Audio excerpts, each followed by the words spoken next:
Copyrighted work is illegal. Criminal copyright infringement is investigated by federal law enforcement agencies and is punishable by up to 5 years in federal prison and a fine of $250,000.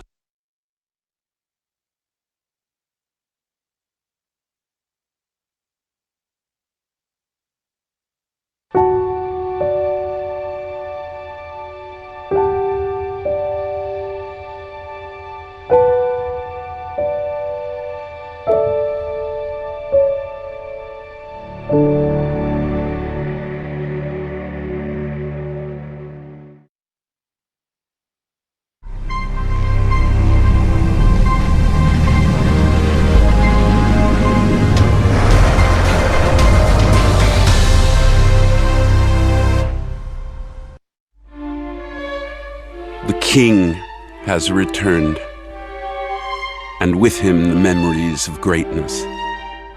He made the passion of Ireland become the astonishment of the world, the unthinkable become fact.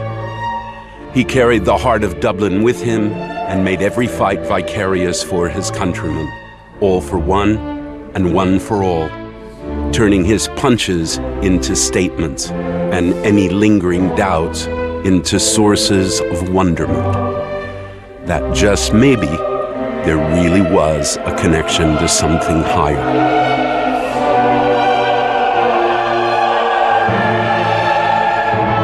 Now, a new lightweight champion sits on the throne, not the embodiment of a successor, but the instrument in his own destiny.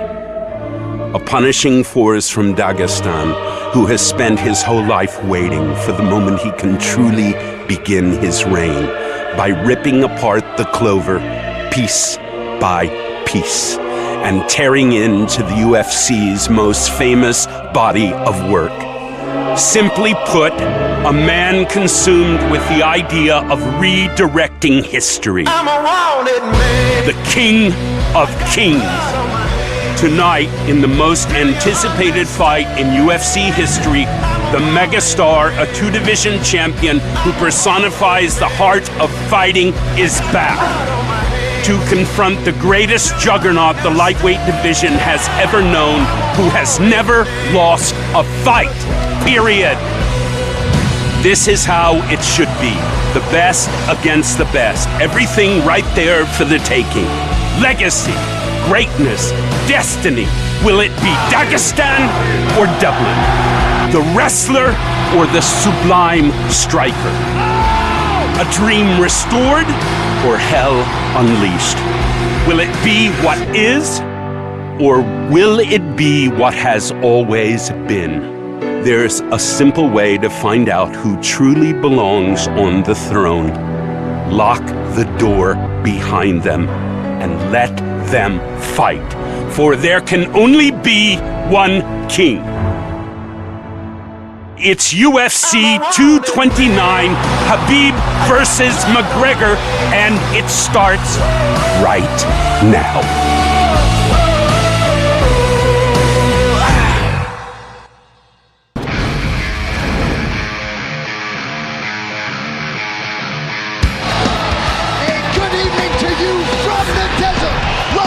Is the epicenter of the sports world tonight as the notorious Conor McGregor makes his grand return to mixed martial arts, and what a challenge he has in front of him here tonight. Well, the Toshiba Plaza's been hopping all week, crawling with the Russians, the Irish, and the rest, many of whom have traveled far and wide to witness history here tonight. Live from T-Mobile Arena in Las Vegas, Nevada, USA, this is UFC 229, Khabib versus McGregor, presented by Harley-Davidson. When you fire up an HD motorcycle, adrenaline kicks in and refuses to tap out. Check it out at h-d.com/explore. Closed captioning for tonight's telecast, brought to you by Overlord, the new movie from producer J.J. Abrams, in theaters November 9th. The broadcast is also available in Spanish, brought to you by UFCEspanol.com. And with that, thank you so so much for being with us tonight for what is a monumental evening for the MMA leader. I'm John Henry. So he has elevated the sport of mixed martial arts to truly unprecedented heights. Tonight, after an extended hiatus, Conor McGregor is back, and he's back for the love of the game. But in this return, he draws the most dominant force in the game. That is one Khabib Nurmagomedov, who looks to leave Las Vegas the way he arrived, undefeated and undisputed as the greatest lightweight fighter on planet Earth. Thrilled to welcome in my broadcast partners, Joe Rogan, Dominic Cruz, and if Joe Rogan says this is the biggest fight in UFC history, that is good enough for me. This is a massive, massive event, not just for mixed martial arts. This is a massive cultural event. This is a massive international event. It's a fight between an undefeated champion who makes men who are world-class fighters look like they have no business being in the octagon with him, and a guy in Conor McGregor who has transcended the sport. You have a man in Khabib Nurmagomedov who's been wrestling with bears since he was a child versus the Irish gorilla who's been knocking people out with one punch. What else can you ask for? Well, Khabib Nurmagomedov, of course, had his doubts as to whether or not this opportunity and this fight would materialize. Tonight, Khabib and Conor, it shall be done. What a fantastic stylistic matchup, ladies and gentlemen. This man, Khabib Nurmagomedov, the champion, is one of the most dominant wrestlers in the history of the sport. Absolutely the most dominant in the history of the lightweight division. He smashes people. He is relentless. He is ruthless. And he has the best ground and pound in the world. But he's facing a man tonight in Conor McGregor that is without a doubt the best opponent he has ever faced in his career, in the biggest event he's ever been a part of his career. And the man who needs no introduction, obviously, Conor McGregor, who's shown that his precision striking is the answer to anybody he fights. You leave your hands from your face and he will make you pay. He will counter you with precision laser timing, and he's got power in both hands. Not to mention, he can hit you with combinations on the button. His accuracy has been seen by nobody. Nobody has ever hit anybody the way that he hits people, with the amount of punches in one go. And if he hurts you, believe he's on you smelling the blood. He can fight moving forward and backwards. Well, in the lead up to this fight, of course, McGregor has been at his verbal best as usual. This was the scene September 20th, the first stare down. Khabib Joe's largely been unflappable leading up to this fight tonight. Well, he is always so calm. But what you're dealing with Conor McGregor. He's a force of nature. He's just a different guy. The event is so huge. The crowd was gigantic. And you're dealing with mental warfare. You're dealing with so many insults, so many jabs taking at you. But so far, Khabib has been calm, cool, and collected like a true champion. This fight personifies the art of war aspects in life.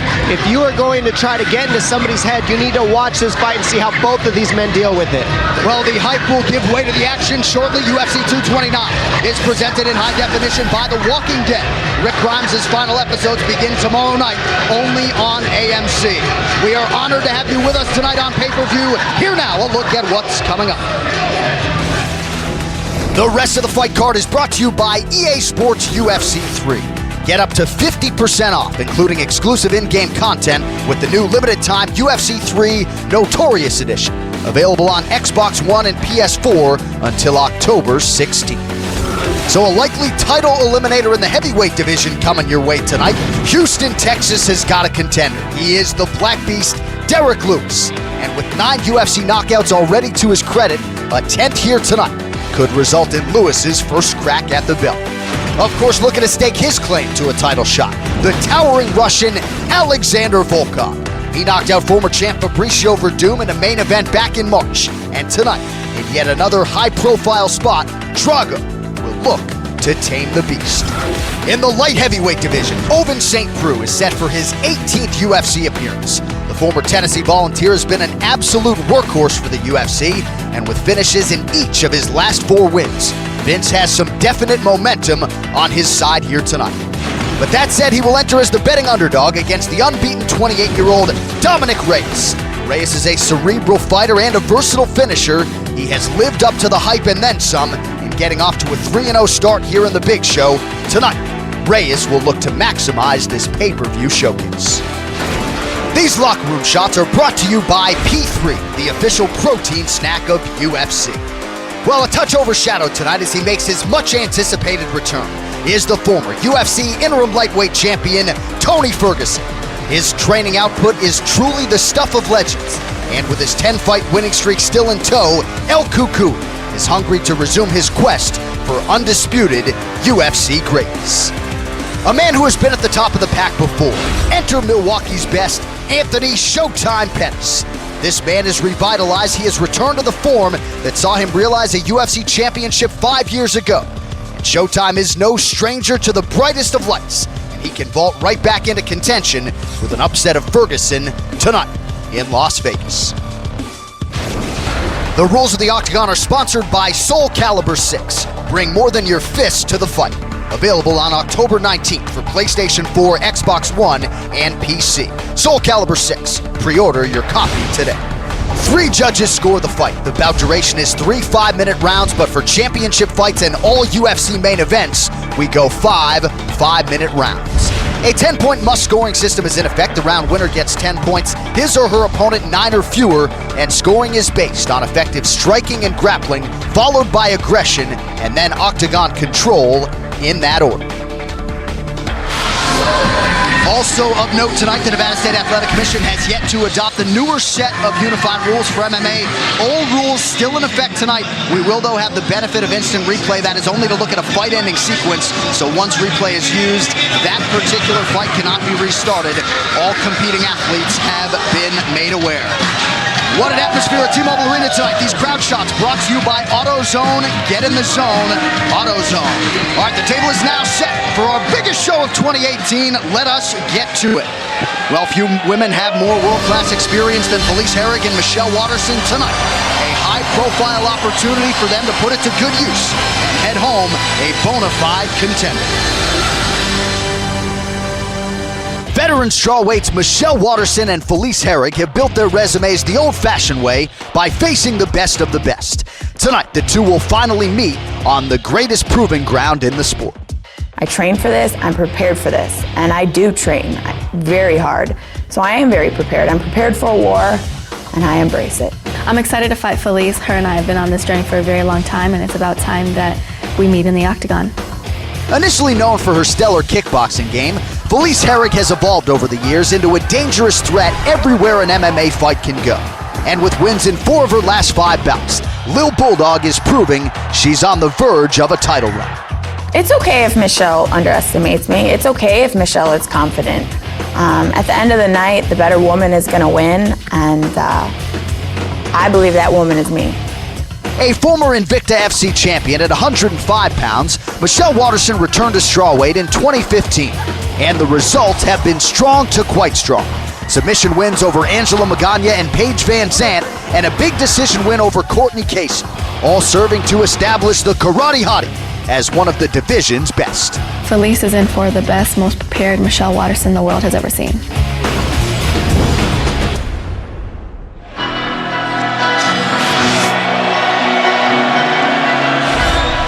So here is the number 9 ranked strawweight contender, Felice Herrig, arriving at the biggest fight of her professional life. Tonight's fighter walkouts are brought to you by P3, the official protein snack of UFC. And it really has been amazing, Joe, to see the evolution of Felice Herrig. She's never been finished as a pro and continues to evolve and put her MMA game together. She really does. Her endurance has increased. Her grappling ability has increased. Her grappling coach behind her there, Jeff Kern, who's a really world-class black belt. What you've seen from her is her sort of coming into her own as a professional. And a big part of that has been her endurance. Her endurance has really come up. It was a problem earlier in her career. Right. She's shored up that problem, and she's one of the strongest women in this division. I talked to Curran about Felice and how they prepared her for this fight, and they said that the idea is to keep the pressure so heavy on Waterson and be able to keep the striking going so much that they get to force her to try to create grappling scenarios, being get her to force the shot, and we can stop the shot, and then we know we have her. Now we're picking her apart. Now we're beating her. So the idea is non-stop pressure, use the size against her, and make sure that we're able to make Michelle Waterson want to grapple. If we can get her there, we're going to get the win. Yeah, overall output, certainly a big focus for Team Herrig coming in here tonight. When she assessed her last fight against Karolina Kowalkiewicz, just didn't feel like she was busy enough and ended up on the wrong end of the scorecards there. But conditioning, Joe, I mean, you nailed it. She said she was always go, go, go and didn't have the requisite endurance to be that go, go, go type of fighter. Now she feels like she can put in a hard 15 minutes and be no worse for wear. And what she does have to her advantage is great physical strength and really tremendous grappling ability.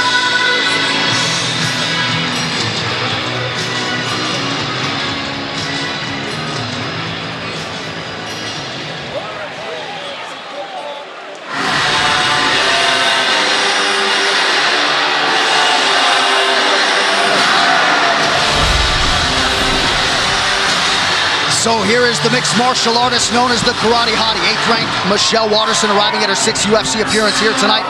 And Dom, she does so on the strength of one of the best performances of her career, proving she can hang with the strongest women in this division as she got past Courtney Casey back in April. And that's what she said. She said facing Courtney Casey gave her so much confidence in facing these bigger, stronger women. She says, I have the speed advantage. I have the fluidity, the rhythm, and the technical advantage in these sequences because they're so big, they're a little slower. She says, I'm a fighter, I'm a mother, I'm a daughter, I do all these things, but first and foremost, I'm here to win, and I'm going after the title. I'm going to take advantage of this huge card we're on and show everybody why I'm the best in the world, and that's why she's here today. And there is her husband, Joshua Gomez, entrenched in her corner as usual. Mike Winklejohn in the building as well. This fighter description brought to you by P3, the official protein snack of UFC, the former Invicta FC atomweight champion. That is 105 pounds. And I think most salient here, she's landed at least one takedown at every UFC fight. She believes she has more paths to victory overall than Felice in this matchup. Well, it's going to be really interesting if she does decide to grapple with her, because her striking is outstanding. Her nickname, the Karate Hottie, comes from that traditional martial arts background. Very good with her distance, uses a lot of traditional martial arts techniques like front leg, side kicks, and started off her UFC career with 2 outstanding submission victories. All right, the combatant's just about ready to go. This Tale of the Tape is brought to you by Modelo Especial, brewed with a fighting spirit since 1925. Waterson, 32 years old. Felice Herrig is 34. Herrig is taller by an inch. We'll see if she can maximize what is a 3-inch edge in reach. All right, now for the official introductions of this pay-per-view opener, we turn it over to Bruce Buffer. Ladies and gentlemen, we are live from T-Mobile Arena in Las Vegas for UFC 229, Khabib versus McGregor, presented by Harley-Davidson. Get your first taste of Harley-Davidson adrenaline at h-d.com. Now, this fight is 3 rounds in the UFC strawweight division.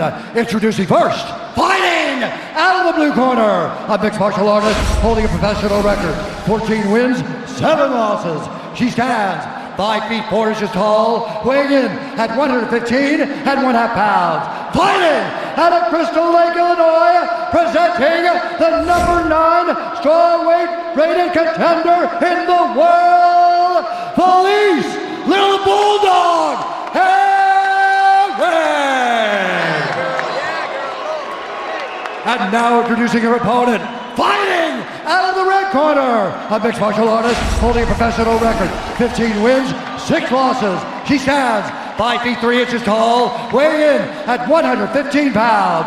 Fighting out of Albuquerque, New Mexico, presenting the number 8 ranked strawweight contender in the world, the Karate Hottie, Michelle Waterson.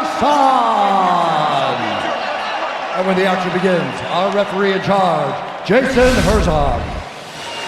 Jason Herzog, our referee for this one in the 115-pound division. The beautiful Ariane Celeste getting us started for round 1 of a possible 3. Brittany Palmer, Brooklyn Wren in the building with us tonight in Las Vegas. Tonight's Fight Clock is brought to you by Modelo Especial, brewed with a fighting spirit since 1925. Felice Herrig is in blue. Waterson is in the black with gray. And, you know, we talk about Felice's grappling. You got to remember, she had a 23-5 pro kickboxing record. Right. So a lot of Muay Thai experience as well. And Herrig said that Waterson was offered this fight in her pro debut back in the day, but turned it down. These girls have been on each other's respective radars. They were on a reality show, Muay Thai reality show, Fight Girls, back in 2007. Finally getting a chance to throw heat at one another here tonight. Tremendous pressure right away, as you were saying, Dom, by Felice Herrig.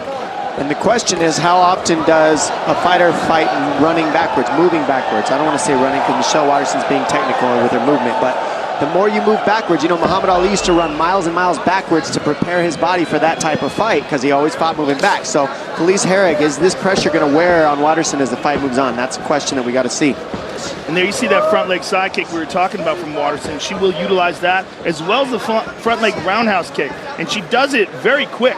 Look at that, right up to the face. Very nicely done. Her legs, she moves around like there are arms. I mean, she throws them up there so quick, it's like a jab. She's got side kicks, she's got high kicks. She already landed 2 of those high kicks to Felice's face in the beginning of this fight. So she immediately demands respect in the striking. Whether you think you can walk her down or she's small or not, she will tag you if you're not careful. Yeah, she throws those high kicks with no wind-up, too. But she throws them karate style. She doesn't switch Muay Thai style. Look at that front leg side kick to the thigh. And that's the type of stuff, it doesn't look like it does much, but it throws off your rhythm. It throws off your pressure. Now, Felice, look, the pressure's slowed down now. It's not the same as the very beginning. It's hard because you end up chasing her. Sorry, Dom. We're seeing a lot of that front leg side kick to the thigh. Darren Till used it a lot against Wonder Boy. We saw Robert Emerson. He's big. What's going on right here? Interesting. What Michelle's doing is trying to meet her with that front leg as Felice puts that pressure on her. She's trying to get Felice to chase her, and that's what's happening. Instead of Felice heading her off and leading her other leg which way she's circling, she's following her, and that sets up the power and the striking of Waterson right now. Felice needs to head her off instead of following her around the octagon, chasing her. Again, she goes to that front leg side kick. And I think we originally saw that front leg kick to the knee from John Jones, to be honest. I think that was the first one I've ever seen use it. He showed it to me one time. Well, it was devastating. Yoel Romero used it against Robert Whittaker, and then Whittaker turned around and used it back on him. We're seeing it, I mean, with lesser degree of success earlier in the UFC, but we're seeing it a lot now.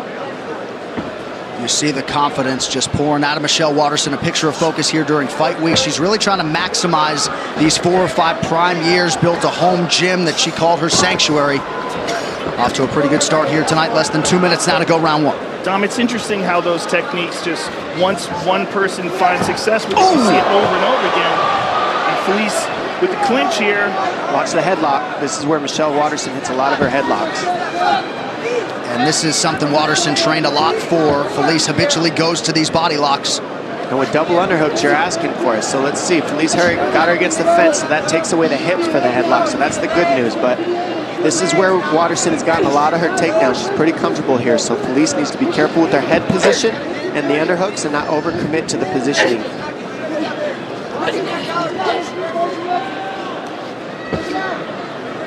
One of the things that we were saying about Felice is that she's very physically strong, and she likes to impose that strength and let her opponents know just how much horsepower she's got. She's been doing this an extremely long time, Harry. I mean, she's got tons of experience, and her grappling has gotten so much better over the years. So I hope this goes to the ground. These ladies are both very well-rounded. Yeah, good elbow in there by Waterson. Nice, Michelle.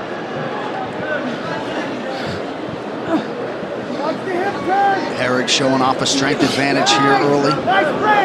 One underhook, maintaining control up against the fence. She's really using a lot of energy here. A lot of physical strength, not a lot. I mean, she's really trying to bulldog her way, hence the nickname, Little Bulldog. Herrig's slight favorite at close tonight, about minus 125.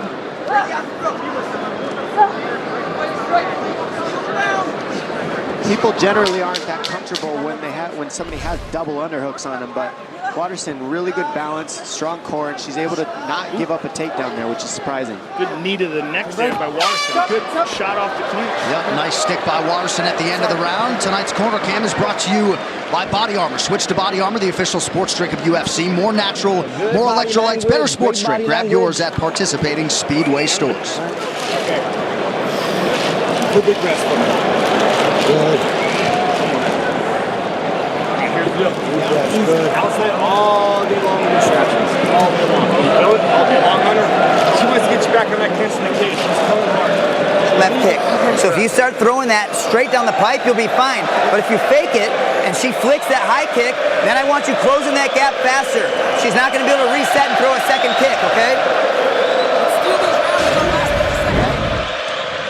And as we see here, this kick, left kick right to the chin of Herrig, just like, hey, hold on a second, what was that? And then another one to the neck, just a side kick, very different type of kicks that landed.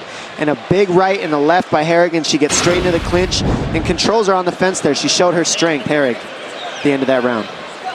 Second round, fighter, you ready? Fighter, you ready? Fight! Air Asia, now everyone can fly. Round 2 here, Felice Herrig, Michelle Watterson. Good corner work on both sides there after round 1. Herrig doing the right thing, coming to the pressure right off the bat. I think she's got the advantage in the clinch because she's a little stronger. Just needs to be technical here. Good knees by both ladies there in the clinch. And a right hand, out of the break from Michelle Watterson. You wonder how this fight atmosphere will play on some of these athletes here tonight. A lot of them are UFC tested, but this is a different beast tonight. It's a good point. This is a gigantic pay-per-view. They know all eyes are on this event. Well, Herrig looking so much stronger right now than Watterson, just a lot bigger and pushing her against the fence. And really, Watterson went for the clinch on that one. She gives the underhooks to Herrig right off the bat. And it's because she's comfortable, she's usually able to take people down with these overhooks, with headlocks, land the body shots, and create judo transitions. But Herrig looks very strong here. A couple good knees there by Watterson, though, in the clinch. I like Watterson on the outside. I like her using those unusual traditional martial arts skills that are hard to read, like that front leg round kick and the front leg side kick to the face that we saw. I think she has an advantage there. And if I was in her corner, I'd be asking her to get out of here. I agree with you 100%. I think this style fight benefits Felice Herrig. Yeah, Felice is strong. Very. You look at that girl, she's jacked. And she loves it. Yeah, she loves this kind of fighting. And what I love is Michelle Watterson's a little shorter, so that is when you want to utilize the underhooks the most if you're Felice Herrig, because you can jack her up off the ground, and that's why you're not seeing Watterson be able to land the headlocks and the throws, is because Herrig's getting the underhooks and lifting her up off the floor because she's a little taller with those underhooks.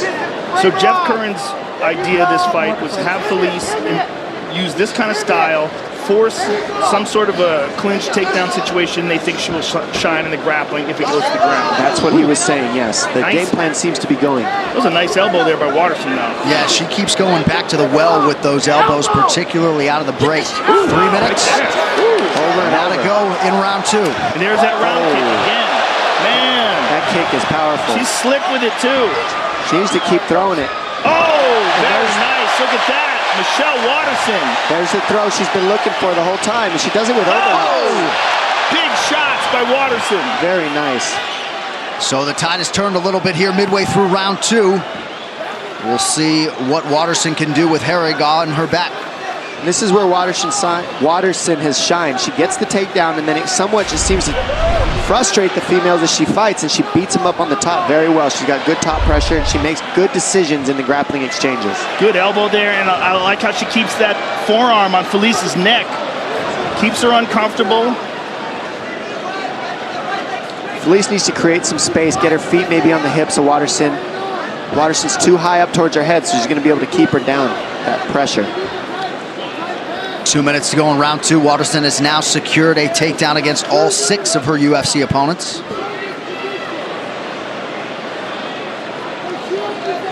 Herrig breathing heavy, mouth open. Now this is big also for Watterson because, as you were saying before, Felice Herrig's coach wanted this to happen. They wanted to go to the ground. They just didn't want it like this. Yeah, they didn't expect for Watterson to be able to get that takedown the way she did. And she's just slick. She does it over and over in all her fights. If she gets in that clinch, she's shown she can get those judo takedowns. 2 Brazilian Jiu-Jitsu purple belts here, but Watterson, the far greater submission threat. 9 of her 15 pro wins have come by submission. And Herrig just looks like she's okay just hanging out here for a minute. I'm not sure why, because I've seen her move on her back, and she usually has a lot more tools than this.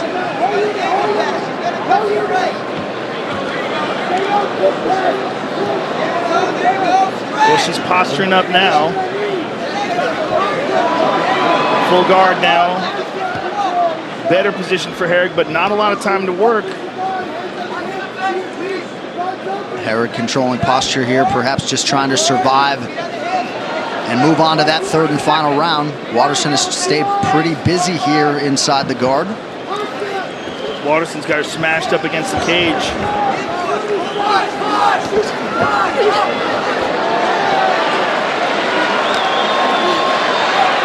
And how about the former atomweight, Michelle Waterson, bullying Felice Herrig here towards the end of round 2.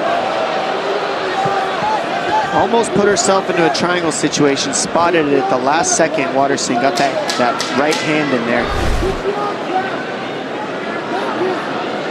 Yeah, not a good round for Felice Herrig, but a very good one for Michelle Waterson. Again, almost in a triangle situation. 10 minutes down, 5 to go. Tonight's Corner Cam is brought to you by Body Armor. Switch to Body Armor, the official sports drink of UFC. More natural, more electrolytes, better sports drink. Grab yours at participating Speedway stores. Sit down. Water. You good? Okay. 3 deep breaths. Control that breathing. We can get her on the guard, so this is the thing. If she takes her down again, we're getting right after it. You hear me? But you can win with the boxing. You have to just keep cutting her off and angle. Start landing hard shots. I'm telling you, your left hook hit. Your left hook landed. She's going to try to point you and move, point you and move. If we clinch with her, she's got a good hip, good hips, good reversal, good low center of gravity, right? It's a little difficult right now to get low on her, so. And here we see Waterson with a nice elbow, and there's another one right there on the clinch. Now here's the throw. Look at this. Beautifully done by Michelle Waterson. All right, round 3 brought to you by P3, the official protein snack of UFC. Big deep breath from Felice Herrig. We'll see if she can rally here after a difficult round 2. Jeff Curran putting a lot of different things in the ear of Herrig after that round. That foot comes up so quick. Yeah, man.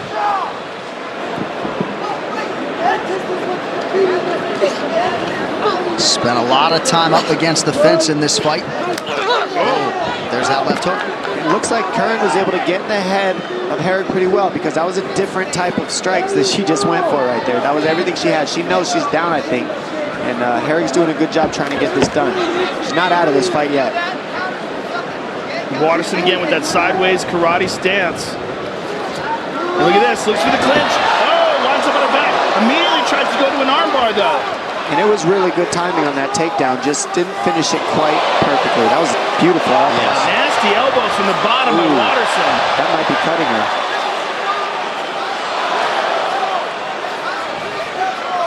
Waterson would appear to be the fresher fighter here with less than 4 minutes to go in this one. This is what Curran wanted right here. So this is what they wanted on their team. Let's see what Herrig can do with this top position. And Waterson, she's climbing up Felice's back with those legs. Look at these elbows.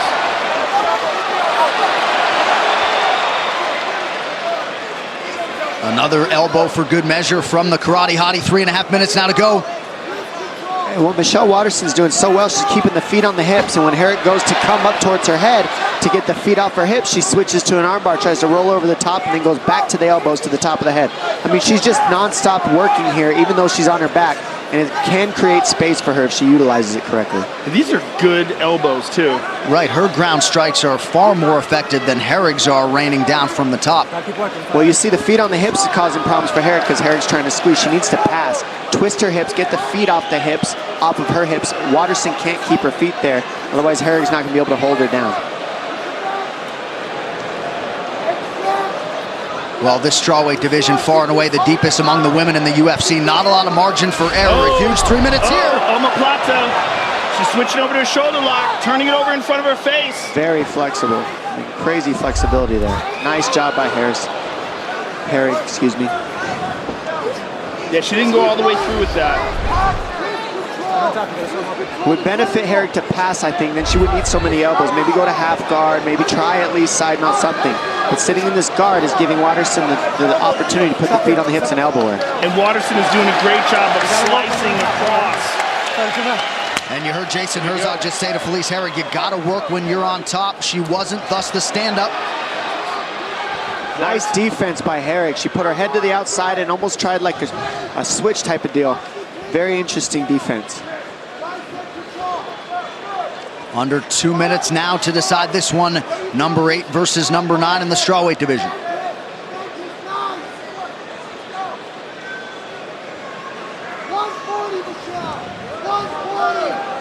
Body lock now for Herrig. But you heard Jeff Curran laud the hips of Michelle Waterson.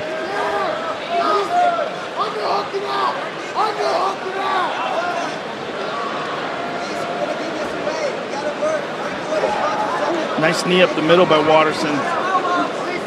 She pushes her off.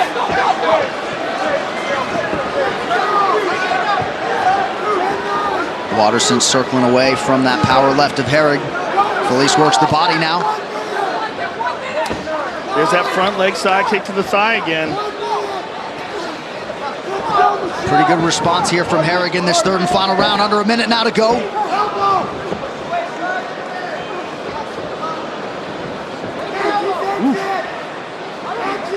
Herrig really making good decisions. She did a good job defending that takedown. She really needs to up the offense here, though. She's really going to get this decision. Nice front kick to the face by Waterson. Those kicks have just really landed so many times in this fight.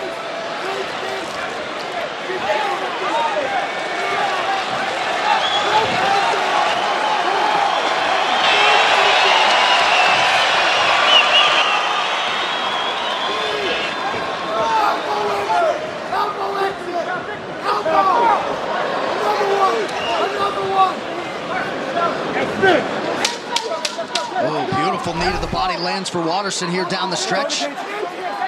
Fence grab from Herrig, Herzog all over it. And there's Waterson going back to the elbow. Another strong showcase for this 115-pound division. Michelle Waterson and Felice Herrig go the distance tonight.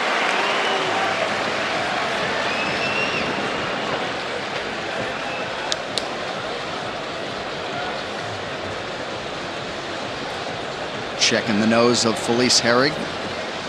Waterson appears happy with her performance here tonight.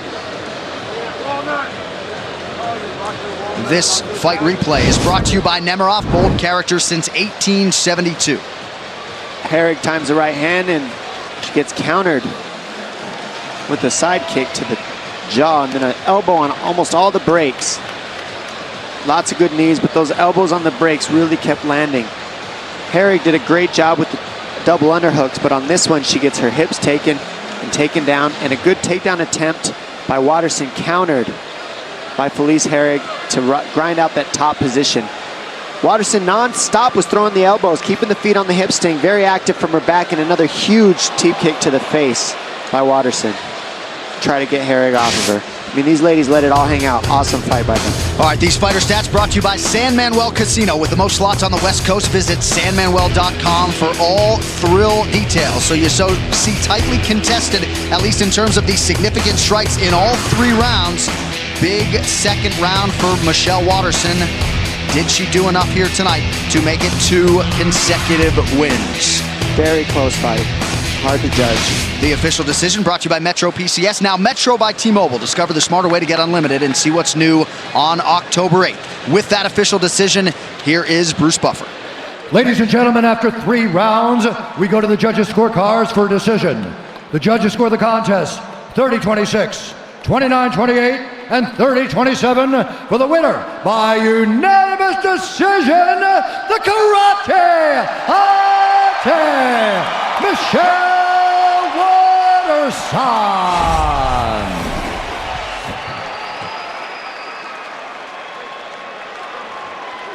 Congratulations. I'm here with Michelle Waterson. Congratulations on an excellent victory over a very tough Felice Herrig. And you used all your skills tonight, your traditional martial arts skills, your ground skills. How satisfying is this victory? I listened to you guys talk about who should be in contention for that belt. And it disappoints me that I'm not in that talk. So I wanted to come here tonight and show that I'm well-rounded mixed martial artist. I have 2 goals. I want to be a superhero in the cage, and I want to be a superstar on the big screen. I want to be the first UFC champ that's a mom. Well, you certainly have the potential to do that, and this was a contest between 2 top 10 contenders, so you will move up and you will get closer to that ever-elusive shot at the title. Give us your thoughts on how this fight played out. I just want to thank Felice because her and I have been in this game for a really long time, over a decade, and it's hard to keep your mind sharp and stay hungry when you're in it for that long. So thank you, Felice, for taking the fight and allowing me to share part of my life with you. I'm just excited. I'm excited that I'm able to start utilizing the things that I learned at practice underneath these bright lights. Will you continue to improve? Thank you very much for an excellent fight. We look forward to seeing you again. Michelle Waterson, ladies and gentlemen. And what a bond it is between Michelle Waterson and her daughter, Araya. And what a performance tonight. That post-fight interview brought to you by EA Sports UFC 3. Get up to 50% off, including exclusive in-game content with the new limited-time UFC 3 Notorious Edition, available on Xbox One and PS4 until October 16th.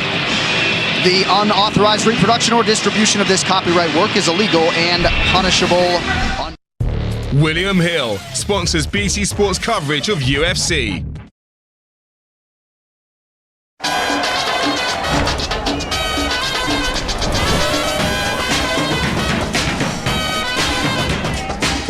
Inspired by the tastes and textures of Mexico City. New Sensation Street Mix, a feast for the senses. A cavalcade of local chefs, wizards of the walk.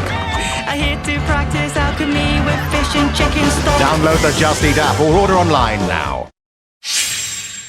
Gums? They're not worth worrying about, right? Wrong. Actually, most problems start with your gums and enamel. Tackle them, tackle most things. Oral-B Gum and Enamel Repair Toothpaste. Its active repair technology actively protects gums and strengthens enamel in just 2 weeks. Healthy mouth, healthy me. Oral-B Gum and Enamel Repair Toothpaste. Oral-B. Brush like a pro.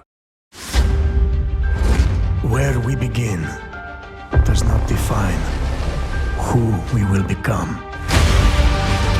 As you write your odyssey across the mountains and the seas, remember, the fate of Greece journeys with you. Assassin's Creed Odyssey. Out now on PlayStation 4 and Xbox One at Argos.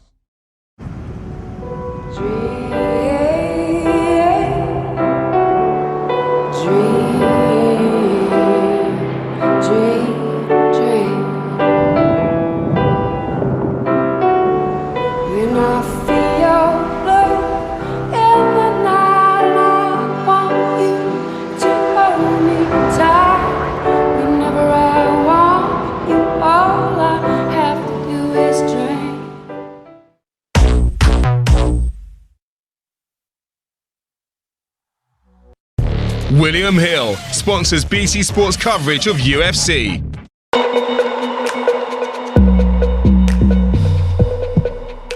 Certainly some good video provided by the Black Beast and Alexander Volkov here on Friday. Derek Lewis literally said, look, I got one round where if he survives that, I'll be shocked. I am coming out and sprinting for 5 minutes, and if I don't have anything left at the end of that first round, don't get mad at me, because I will give you everything I have for 5 minutes.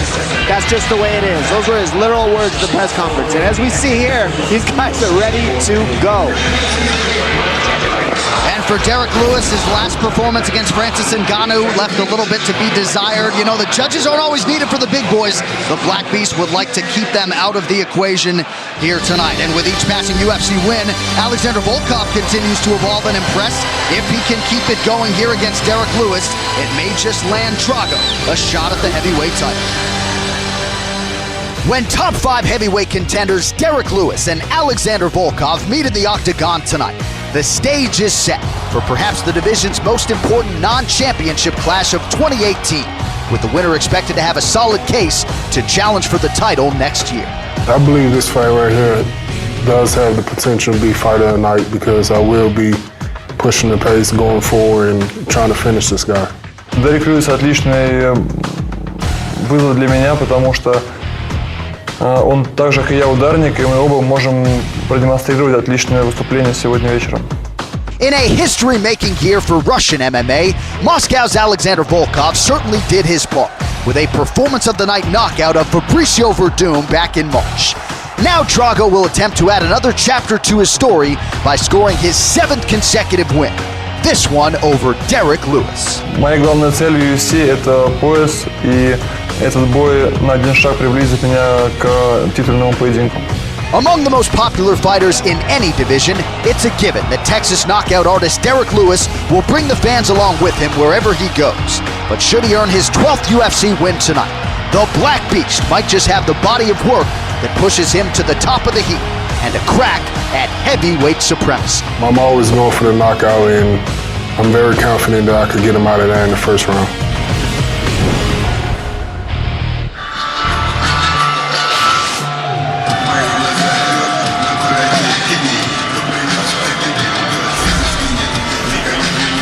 So the spotlight has landed on Alexander Volkov here tonight. And Joe, when Stipe Miocic and Daniel Cormier fought for the heavyweight title in July, the backup plan was Alexander Volkov. He was brought in to make weight in case one of those guys couldn't compete. Gives you some inkling as to how the promotion feels about this Russian heavyweight. How a lot of people feel, including me. That's the dark horse, in my opinion. I mean, if you look at the performance that he had against former champion Fabricio Verdum, he put on a show and put Fabricio away. He is a gigantic man, long and tall, very difficult to deal with, and a tremendous amount of experience both in the UFC and outside of it. He was very seasoned before he got to the UFC, and he's been undefeated in the UFC.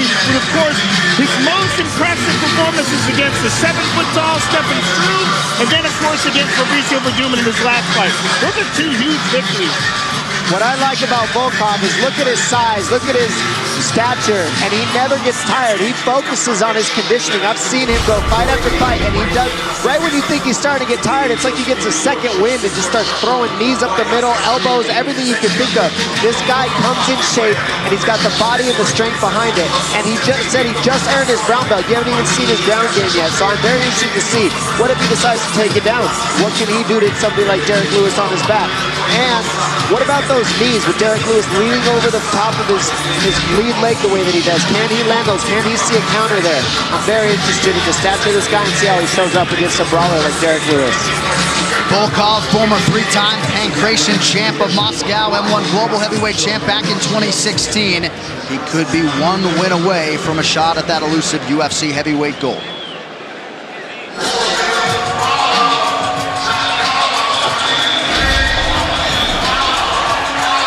So here is the undeniable knockout threat, the Black Beast, Derek Lewis. And Dom, outstanding in terms of the ground strikes, the ability to put you away on the ground. Sort of a throwback type heavyweight in a lot of respects.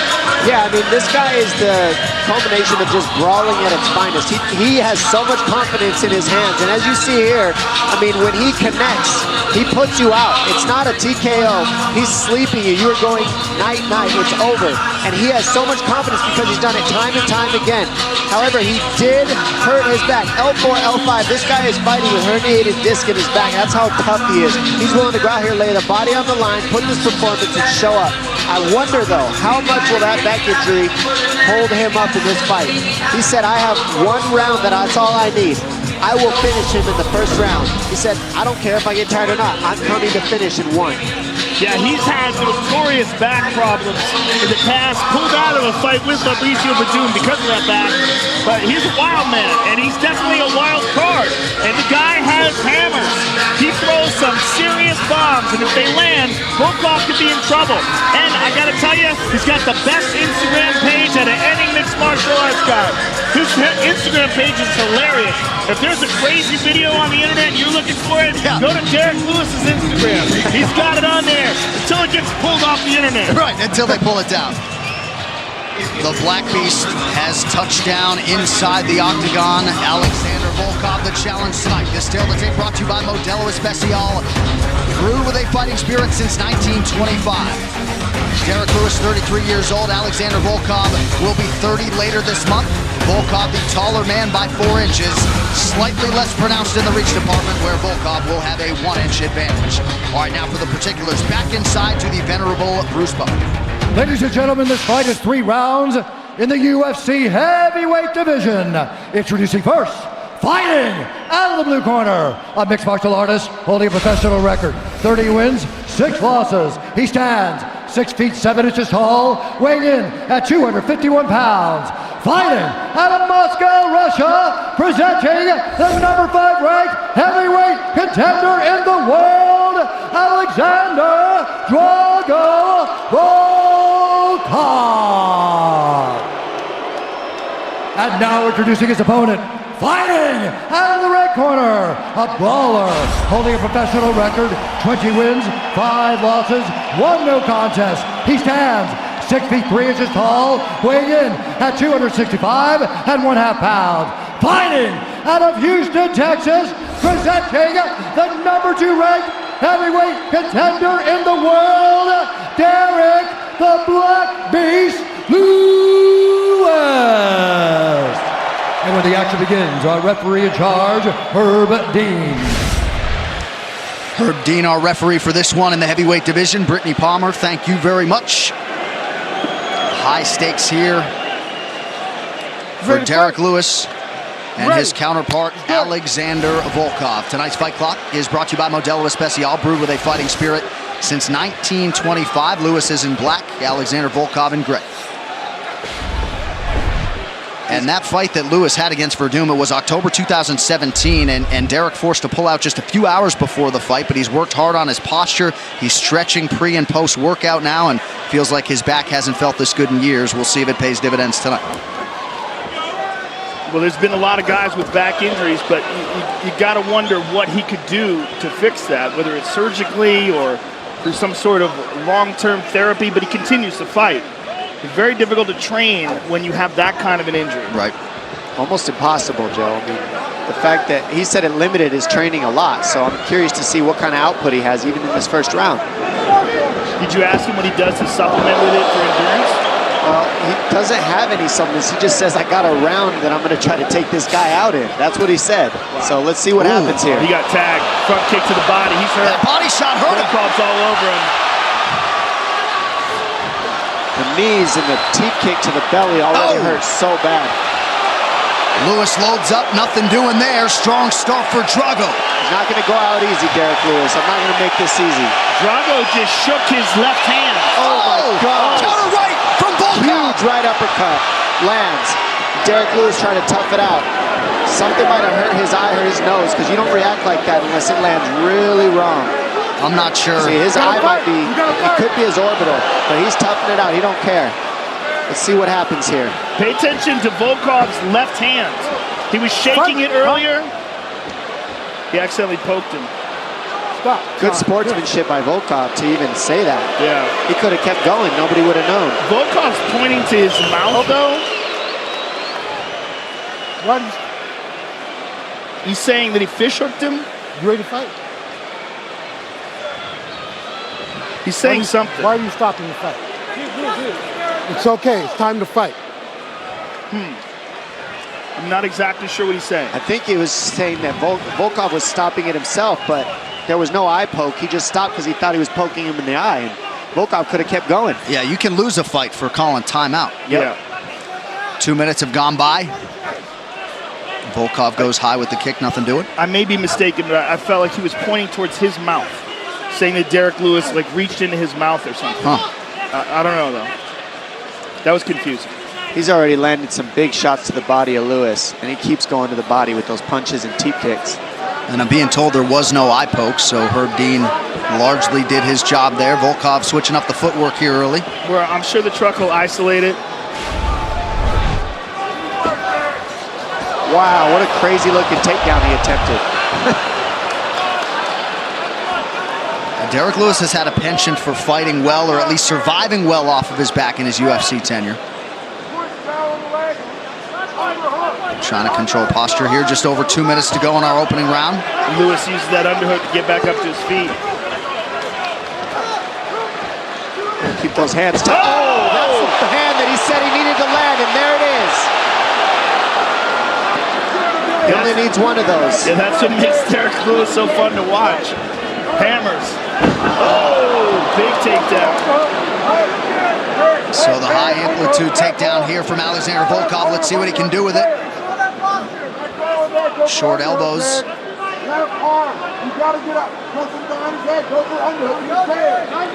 We might not see Derek Lewis get up from this. He might just be okay with just waiting it out, waiting for the round to start over. We've seen Lewis rally from adversity before. He got dropped by Tim Johnson early, came back to win that fight. Slow start against Shamil Abdurakhimov in a main event. But not necessarily the start he was looking for tonight, though. There's definitely no quit in Derek Lewis, though. I mean, you could hurt him, and he could still knock you out with one punch, as you saw. He grabbed his eye, took him 3 steps back. The second Volkov came at him, he threw an overhand right, almost got him. Volkov's taking his back here. And this is that brown belt he was talking about. That let's see if he can utilize it and get the finish here. I mean, he's got the back. He may switch to the arm. He may switch to the left arm. The way he's holding the wrist there. Definitely there, Joe. You're exactly right. But he's not setting the legs up exactly like he's going to do that. Yeah, he might switch. Look at this. Good job by Volkov staying on the back. Nice by Derek Lewis. Not a man you want on top of you in this situation. Under 30 seconds to go in the round. Big elbow by Lewis. He's just so strong. Oh! Ground and pound from Derek Lewis here. Crowd getting behind the Black Beast.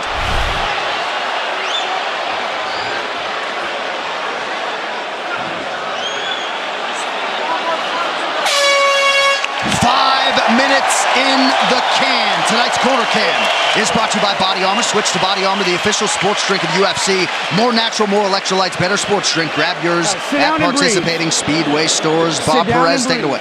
Significant swelling to the left eye of Derek Lewis. I need you breathing. Here you go. Hold.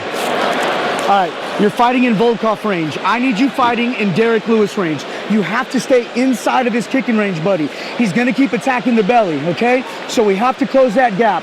Hands stay high, and you're hitting one shot at a time. I need fluidity in your strikes. I need a few punches. You go to the ground, he's giving that underhook every time.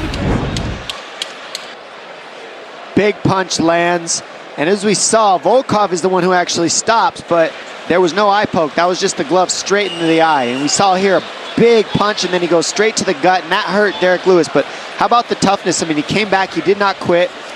He's getting hit with big punches by Volkov.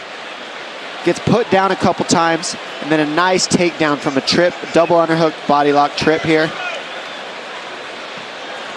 And big ground and pound by Derek Lewis at the end of that round. He was able to reverse Volkov after that takedown and just land big shots to end that round. That's a tough round to score. UFC 229, Khabib versus McGregor is presented by Harley-Davidson. When you fire up an HD motorcycle, adrenaline kicks in and refuses to tap out. Check it out at h-d.com/explore. And Derek Lewis's corners are exactly right. Look how far out he is. I mean, that's Volkov range right there. You can't be eating those kicks, because what he'll do is he'll jab you, teep you, and kick you, and then when you run in, he's going to knee you or elbow you, and that's what we've seen so far. But Derek Lewis needs to get in that pocket ASAP. Nice right hand. Oh, he stiffened up. Lewis covering up. Lewis looking tired. Yeah, he's in trouble. But he will always throw those Always bombs. has that one, though. Always has that punch. And it looks like a potentially serious orbital injury for Derek Lewis that maybe is affecting him in the fight. That's the second time he's gone for that takedown. Yeah, the left eye does seem like it's swelling underneath the left eye, but what's interesting is they have the end swell on the right eye in between rounds, so that might be bothering him as well. I think it could be orbital, like you guys were saying. That's when you usually see people grabbing at their eye like that. It's supposed to be one of the most painful things you can do. Thank God I haven't dealt with it, but I could imagine that big hand of Volkov in my eye might do it too. You just keep moving that head, Doc. There's that right hand again, right to that eye. As a bantamweight, when you watch heavyweights fight, Does it kind of freak you out how little they move? Well, that doesn't freak me out. It freaks me out how big and giant they are, and that only one of those punches is just like, it'll probably knock me into next year. They're enormous. Oh, big jab. That was a Big jab. I by mean, Volkov. the human brain can only take so much pressure. I don't care how big you are. These guys are nailing each other. Air Asia, now everyone can fly. Volkov seemingly not in any rush when he has had Derek Lewis on the ropes. Continues to bide his time. 3 minutes now to go round 2. Well, I just think he's got to be cautious because of that. Because Derek Lewis can always fire back and knock you into another dimension. Lewis's 9 UFC knockouts, tied for second most in UFC heavyweight history. 6 of those on the ground. Right now, Lewis is playing the game where he's pulling Volkov back into his power. You see him pulling? He's trying to get Volkov to come to him to land the big strike, but Volkov's not biting. What Volkov could do is start using some jabs, start using those teep kicks, start beating up the legs of Lewis. Don't just look in the mirror is what I call this. You're staring at the mirror, some fakes. Get Derek Lewis biting on something. Right now they're going speed for speed, shot for shot. There needs to be something in the middle to fill the gaps for these guys to offset each other. Nice, that can land all day. That's the type of stuff Volkov should be doing nonstop. Volkov switched stances quite a bit as well. You see him now, he's moved back to orthodox. He was fighting southpaw for a bit. But I completely agree with you about attacking those legs. And the body. I mean, anytime he's hit Derek in the body, it almost seems to affect him. Pretty good counter right from Alexander Volkov. Much more of a volume guy than Derek Lewis is. If I'm Volkov, I'm firing left teep kicks to the gut of Derek Lewis for the rest of the fight. And then bring it high, just like he did there. Just keep going to the legs, keep going to the body. That'll drop Lewis's hands, take the wind out of his sails, and take away some of that power. He's going that front kick to the body over and over again here. Jabs and teep kicks all day will get the win for Volkov. And if Volkov fakes more, they'll have more openings. Ooh. Nice job by Volkov using that length. You know, we talked a lot about Stefan Struve in the past, maybe not maximizing his length. Volkov uses it well. The Irish are already singing. Lewis at times can lull you into a false sense of not security, but comfort, and then he comes with those lunch boxes. 45 seconds here in round 2. Oh, beautiful inside leg kick for Volkov. Counter right from the Black Beast. Always dangerous. His ability to explode. I mean, if he could just figure out how to fix his back problem.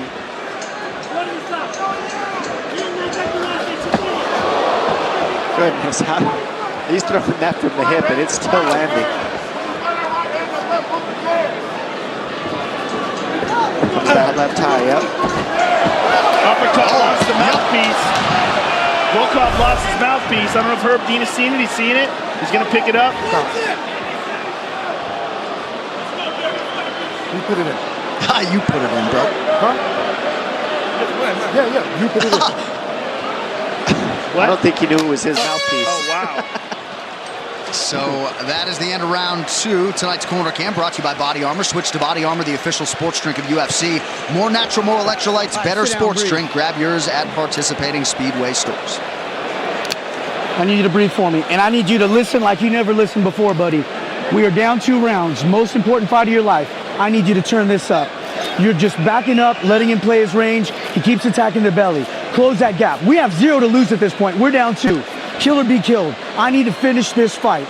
It's the only shot we have, but you can't do it from the range that you're at. You can't do it backing up. I need you to push forward, get in his face, lock him up, put him on his back, and let's finish this fight. That 2-3 is there. He is dropping that right hand every time. And every time you throw that 2, that right hand drops. Come back with that 3. Come back with it. That's some rock solid advice from Derek Lewis's corner. Great Round corners. 3 is brought to you by P3, the official protein snack of UFC. A huge 5 minutes here in terms of the landscape of this UFC heavyweight division. Derek Lewis, Alexander Volkov. We'll see who emerges here as heavyweight contender. Less than 5 minutes now to go. And his corner minced no words. And you can see Derek Lewis looking to unload bombs.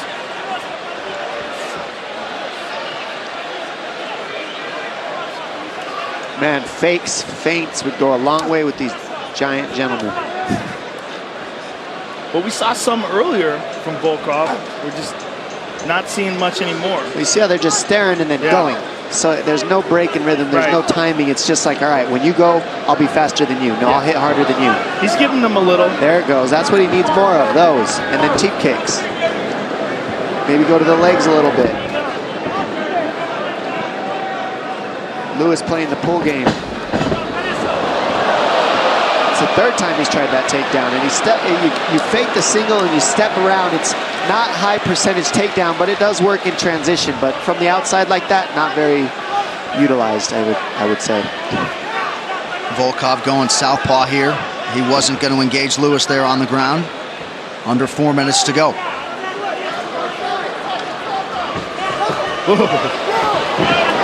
Every time Lewis flurries, this building gets ready to crescendo. Nothing doing there, though. And what's funny is you see Derek Lewis control the pace of fights over and over. Right hand behind the ear and another one for good measure. Lewis able to survive another onslaught from Volkov. What a chin on Derek Lewis. Man. He looks like he's going to go down, and then he'll just wing an overhand or something out of nowhere. Almost like he's playing possum. Not here, though. That one hits the eye again. He's covering up his eye, but it was a punch, according to Herb Dean. Right. And Volkov wisely continues to attack that damaged orbital area of Derek Lewis. Under 3 minutes now to go. I mean, how dangerous must Lewis actually be for Volkov to be taking this pace when he's got him hurt over and over and he's just so cautious? Well, he's so dangerous that Volkov thought that the mouthpiece wasn't his. Yeah. Good point. Well, Lewis came in, at least statistically, if you care, with the best striking defense among active heavyweights. So Volkov has certainly changed that percentage around a little bit tonight. When you get your mouthpiece knocked out and you don't know you got your mouthpiece knocked out, you try to hand it to your opponent. Like, here you go. You put this on, man. I don't want it. Ouch. Those hurt. Those will work all night. That teep kick, go back and forth, and then throw a jab out there. And you can just slowly chop down Lewis, because Lewis has no offense right now, and he's only backing up. I think Lewis is just saving it for the last minute. I mean, that's all I could really think of here.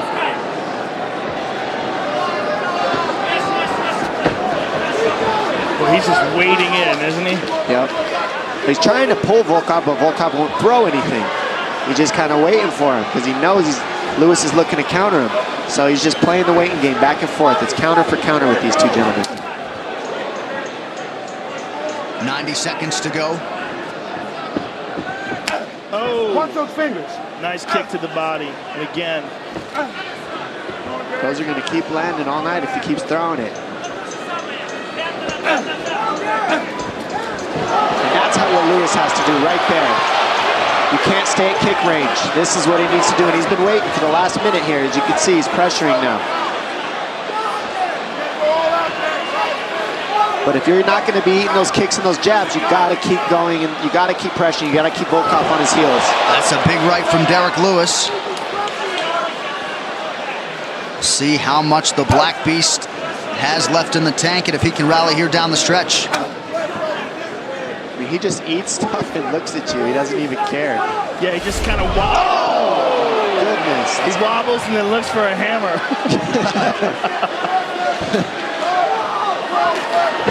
It's so fun to watch, though, because you just don't know what's going to happen. You're exactly right.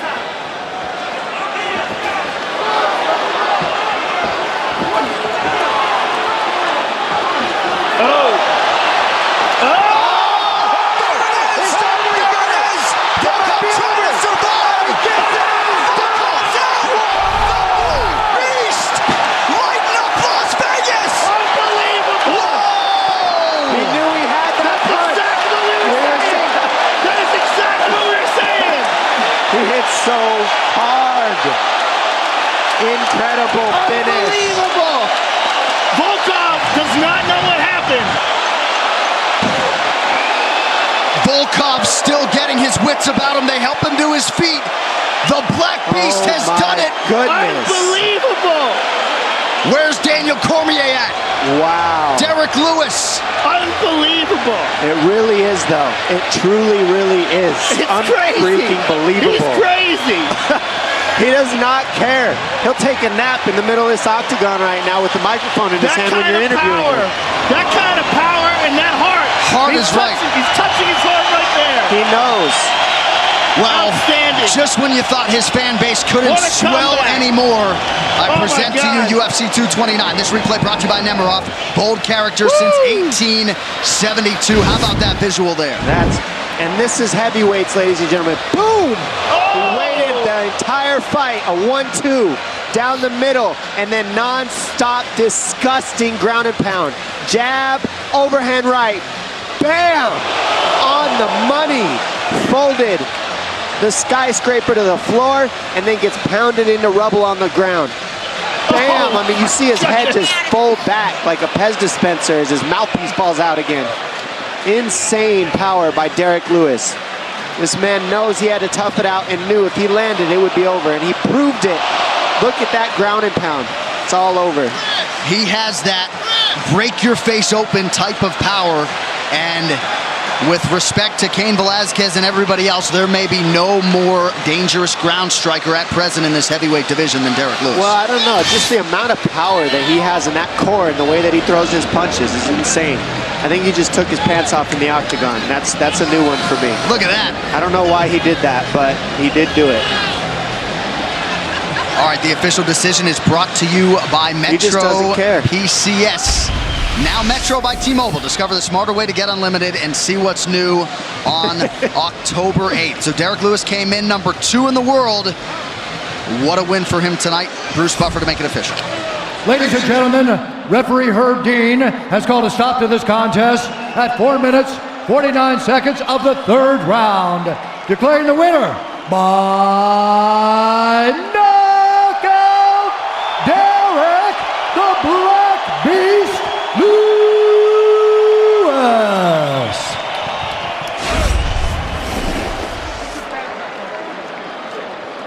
I'm here with the winner, Derek Lewis. Derek, why'd you take your pants off? My balls was hot. I understand. Listen, man, what you just did was absolutely phenomenal. That was an incredible comeback victory, and it shows one of the reasons why people love to watch you fight, that you can put it all to bed with one shot. I told them boys, I got number of heart. You know, they keep underestimating me. Shit, I ain't all that technical and all that, but shit, I'm getting there. Fuck it. No one will question your heart, sir, after this. Let's take a look at the knockout. This is a come-from-behind knockout, the likes that we haven't seen in a long time. And you were looking for that big haymaker all night. You found it in the last minute of the fight. Talk us through this, Derek. I forgot a few hours before the fight, Donald Trump called me and told me I got knocked this Russian motherfucker out because they making him look bad on the news. You know, him and Putin and shit. Fuck what they talking about, USA and this whole, fuck. Listen, Derek, you came into this fight the number 2 contender with that knockout. You're absolutely one of the top guys in line for a shot at the title next. So tell us what you think about that. I need to sit my black ass down and do some more cardio. Fuck what you talking about right now. I ain't trying to fight for no title right now. Not with no gas tank like that. Shit. Listen, Derek, you're one of the most entertaining guys in the sport. Congratulations on an amazing victory, and thank you very much for a really, really entertaining fight. Thanks for having me. Hey, maybe next week or sometime or 2 weeks from now, I'm gonna come on your show and smoke some weed with you. Anytime, sir, anytime. And you got the best Instagram in the game, I'll tell you right now. Derek Lewis, ladies and gentlemen. Well, Houston, Texas has got a heavyweight contender. Epic finish. Pretty epic post-fight interview as well. What we have come to expect from the Black Beast. All right, these fighter stats brought to you by San Manuel Casino. With the most slots on the West Coast, visit sanmanuel.com for all thrill details. And you want to talk about good company with that knockout. Derek Lewis is tied with the former heavyweight king, Cain Velasquez, for the most knockouts in UFC heavyweight history. Absolutely incredible. Derek Lewis gets his 12th UFC win here tonight and puts himself on the short list of heavyweight contenders. Well, as you might expect, the celebs are out here tonight. Mel Gibson was here early for the UFC festivities. Also in the building tonight, Chris Pratt. He's been a staple of these UFC pay-per-views of late. Great to have Mr. Pratt in the building with us here. William Hill sponsors BT Sports coverage of UFC. This guy is dangerous.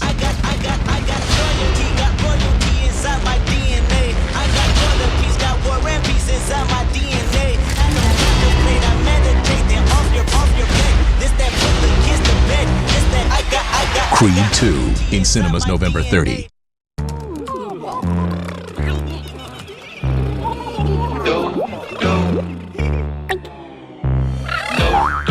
HP Envy X360 with Intel Core i7 processor.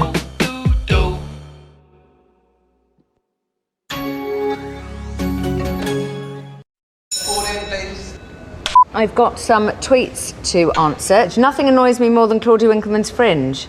Everybody should have a fringe. It's lovely, glossy. Look. I'd love to have a portable Claudia Winkleman that I could carry around in my man bag. Why have you got a man bag? So, would love to know what Claudia Winkleman uses on her hair. It's always so shiny. Thank you so much. This is the answer. This is Head & Shoulders Supreme. Listen to this. Ha ha! Ring-a-ding-ding. The answer to shiny hair. William Hill customers are enjoying your odds. Goals, corners, cards, first scorer, last scorer. The choice of markets is immense and you're in control. Simply back one of the thousands of your odds markets. Or tweet William Hill with your market and they'll reply with the odds. So join over 500,000 Euros customers and get on the markets everyone's talking about. More choice, more control, more to celebrate. William Hill, this is more. There's a bright golden haze on the meadow. There's a bright golden haze on the meadow. The corn is as high as an elephant's eye, and it looks like it's climbing clear up to the sky. Oh, what a beautiful morning. Over 23,000 British and Irish farmers produce quality ingredients that go into your McDonald's, like our whole cuts of beef and British potatoes. You could say you're in good hands.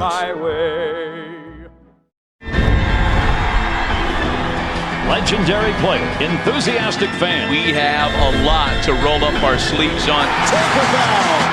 Can you believe it? Bounce with the rhythm, go. A good look. You won't see it for long.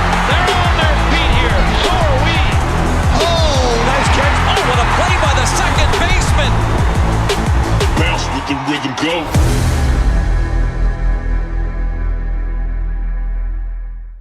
Europa Thursdays are buzzing. Unai's young guns lit up the night. The 18-year-old has his first Arsenal goal. Rangers have beaten Western Vienna. You enjoyed that one, Stevie? It is slipping away from Celtic's grasp.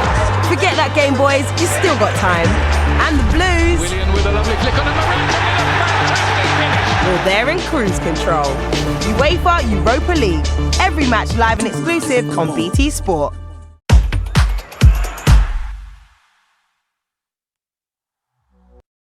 William Hill sponsors BT Sports coverage of UFC.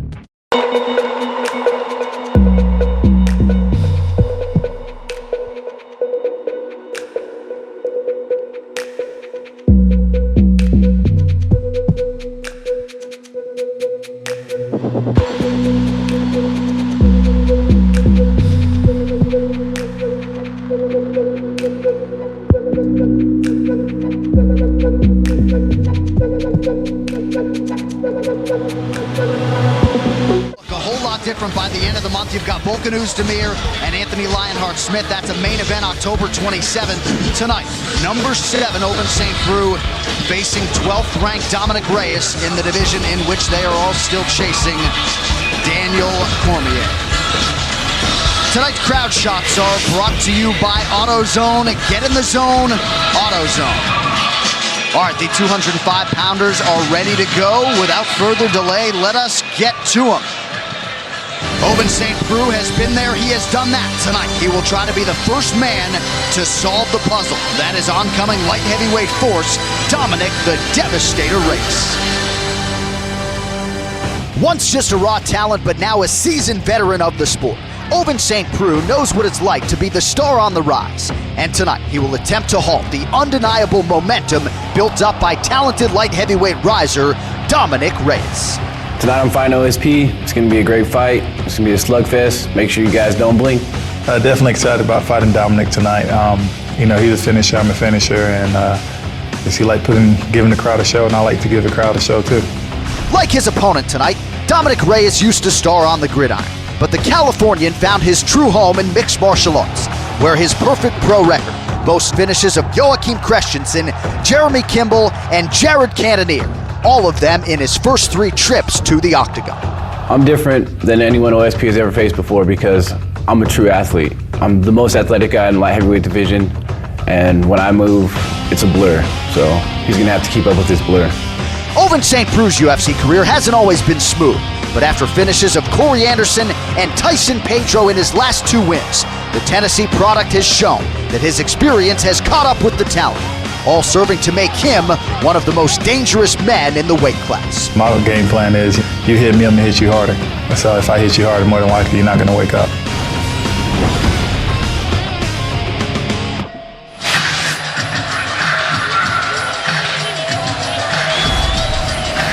3-0 to begin his UFC run. Here is Dominic Reyes, 28 years old. College football standout at Stony Brook University on the East Coast, had definite NFL aspirations, but when that did not materialize, he shifted his focus to mixed martial arts. And Joe, he is acutely aware of where he is in terms of this pecking order at 205 pounds, has a good understanding of where he is and where he thinks he can go from here. Well, one thing that they both have in common is they're both tremendous athletes before they got into MMA. What we're seeing from Dominic Reyes, though, is beautiful movement. I mean, he has really adapted very quickly to MMA. His striking is outstanding. His ability to move in and out and side to side. He's very technical and fluid. He's got great submission skills as well. He's a real hot prospect. Yeah, what I love about Dominic Reyes is he's all offense. He's 100% offense. Now, what OSP and Dominic Reyes could both do, in my opinion, is maybe pick up the defense a little. They both get hit, but they don't care. That's what makes them fun to watch. They're willing to get hit in order to hit you harder and put the offense out there to make it a fun fight. They're not trying to fight safe, either of these guys, and it's going to be awesome. This fighter description brought to you by P3, the official protein snack of UFC. We talk a lot in MMA about a step up in competition, and this is a decided step up in competition for Reyes here tonight. Massive, especially in terms of experience. You're talking about a guy who has fought so many top-level fighters in Ovince St. Preux. He's fought Tyson Pedro, Alir Latife, Corey Anderson, Shogun Rua, Jimmy Manawa. I mean, he's fought really good guys. And of course, he went 5 rounds with John Jones in an interim light heavyweight title fight back in the day as well.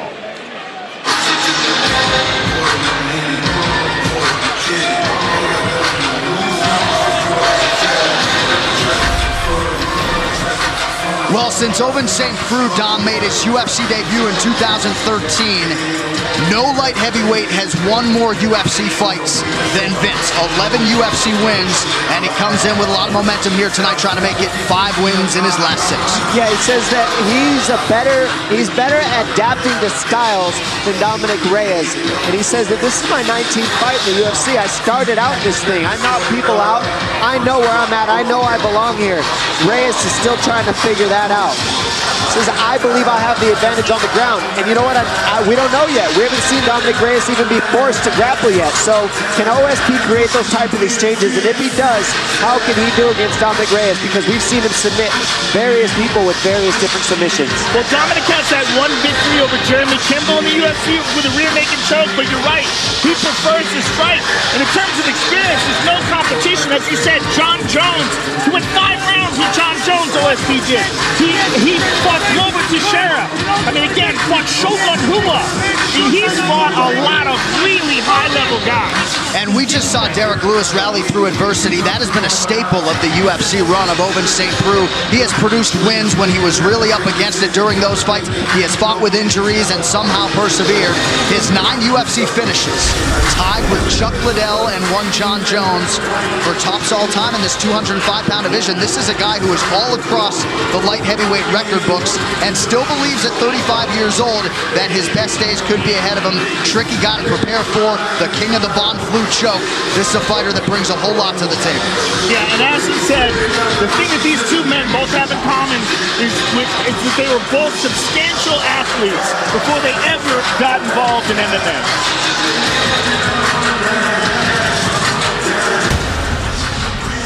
All right, this tale of the tape is brought to you by Modelo Especial, brewed with a fighting spirit since 1925. St. Preux, 35 years old. Dominic Reyes with a wisdom that belies his years. He is 28.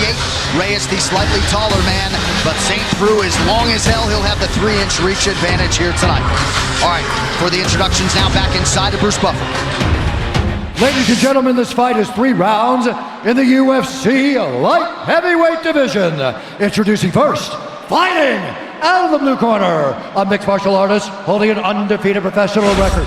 9 wins, no losses. He stands 6 feet 4 inches tall, weighing in at 204 1/2 pounds. Fighting out of Victorville, California, Dominic the Devastator Reyes. And now introducing his opponent, fighting out of the red corner, a mixed martial artist holding a professional record, 23 wins, 11 losses. Standing 6 feet 3 1/2 inches tall, weighing in at 205 1/2 pounds. Fighting out of Knoxville, Tennessee, presenting the number 7 ranked light heavyweight contender in the world, Ovince St. Preux. And when the action begins, our referee in charge, Dan Mergliata. Well, Dominic Reyes called for this fight. He's glad he got it. He called it the perfect matchup. Does see some similarities between him and St. Preux. Ariane Celeste, thank you very much. Dominic Reyes, did he bite off more than he can chew in calling out Vince St. Preux? Some answers here in short order. Tonight's Fight Clock brought to you by Modelo Especial, brewed with a fighting spirit since 1925. Reyes, the fellow southpaw, is wearing gray. St. Preux is in black. Reyes said, I got to use my jab against St. Preux. Right off the bat, just get straight to kicking. Kicking and jabbing. Strong kicks. Pure offense right off the bat. St. Preux switches to orthodox here. And St. Preux, one of his big weapons is that left leg. And see who's lifting it up with the front leg now. He's got a powerful left kick. Reyes said when he goes conventional, you're going to see me firing my left a lot more. When he goes southpaw, you're going to see me using my jab a lot more. That's boxing fundamentals. And now we're seeing him also add the kicks to the various stances as well.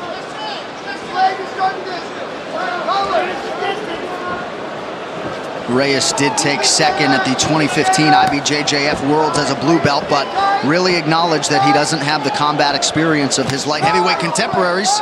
Nice land there by Reyes. You see, he throws that right hook very lightly to set up the step-in left hand. I mean, he reaches a lot of distance with that left hand. St. Preux just getting out of the way.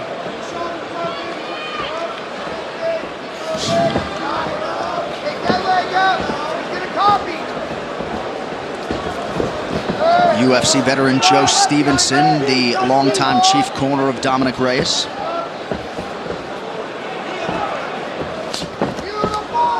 Nice slip by St. Preux. He said most of this camp was rooted in shoring up his defense. Ovince looking for the takedown. Interesting.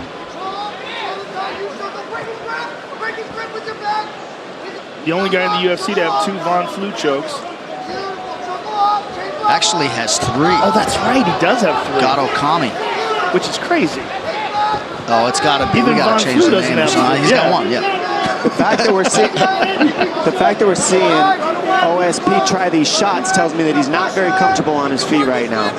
And it's interesting because you don't see him just try outright double legs ever.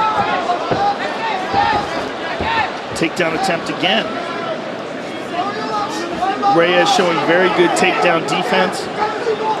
But I think he was just shocked by the output, the quick offense of Dominic Reyes. Looks like he's going to get this double leg here, though. Oh, big elbows. Ooh, those are heavy. Ooh, he pulls him up the hip. Those can get ugly sometimes. We've seen people get knocked out pretty bad with those types of elbows. Nice takedown. Beautiful takedown. That was nice. Reyes right back up to his feet. Look at this. The athleticism that he's showing is high level. That's exactly what he's talked about, making these strikes count. And you see how he had that double leg underneath the butt, and you saw Reyes bring his hips in and slide him up to the upper body. I mean, that's so frustrating because you know you have the double, and then you lose it. You're good, right where you are. Very impressed with Reyes' takedown defense, his ability to scramble back up to his feet, and his ability to land hard, damaging strikes in the clinch. Reyes' longest UFC fight coming in, 3 minutes, 39 seconds. Big left hands by Reyes. St. Preux's in trouble, yeah. He's out on his feet. Dominic Reyes is flooding him with offense, reckless abandonment as hard as he can. And right now, OSP is square, not knowing what to do with it. And his head straight up in the air. And Reyes not forcing the finish here, exercising some patience. St. Preux is hurt. He's on wobbly legs still. Oh, that was beautiful.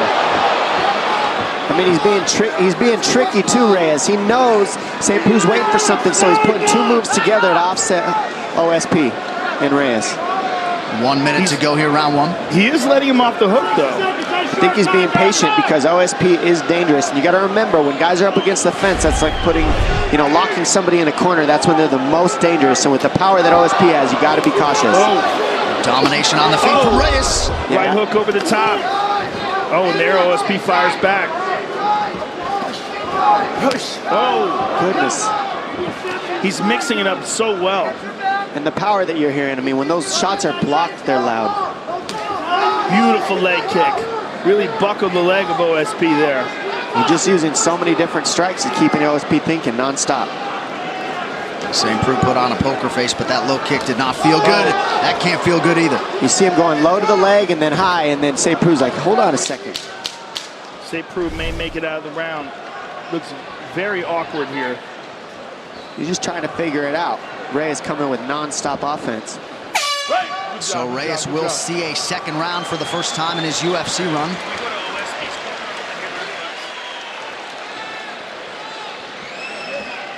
Let's listen into Eric Turner if we could. You're doing a good job on your shots. Just pull the trigger, right? Don't stand in front of him ever. Never, ever stand in front of him. Where are we going to do this round? It's good. Yeah, he's fine. We're going to move our feet, aren't we? Right? Move our feet. Either be close or too far.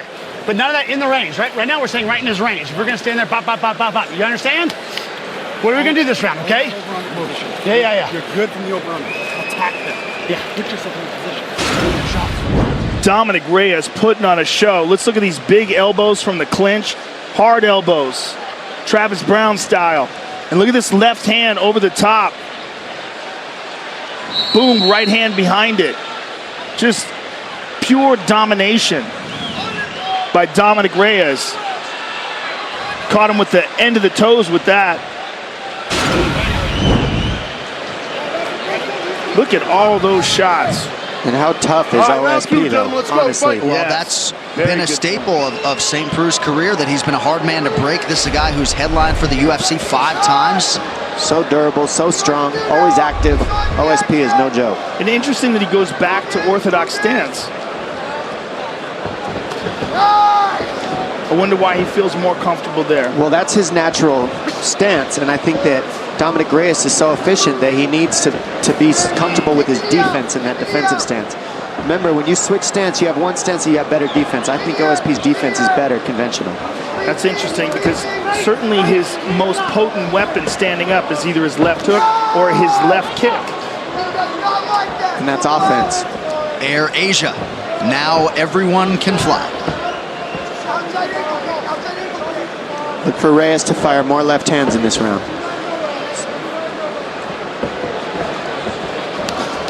Oh, there's one right off the bat. Because he knows as a southpaw, you got to fire more left hands, excuse me. and you take away the... Oh, he ate that knee. OSP working real hard for the takedown here. Dominic gets that underhook, turns it around. The balance there showed by Reyes was huge. Good hips, powerful. Nice clean knee up the middle as well. And it was a nice shot by OSP as well. Can't take anything away from it. Good timing, good shot. Reyes, just good reactions. And some valuable experience being accrued here by Dominic Reyes in this, his first second round in the UFC, but got a lot of layers to his game at 28 years old.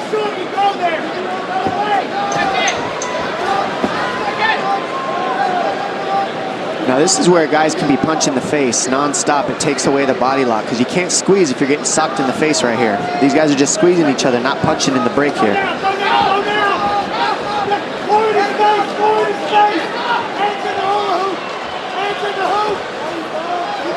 Reyes 9-0 coming in, only one career win by decision, so perhaps the gas tank bears watching. Beautiful body kick there. Just so fluid with his technique. I mean, he mixes it up so well. He doesn't go to the well too many times with any one thing. He's just very diverse in his tactics.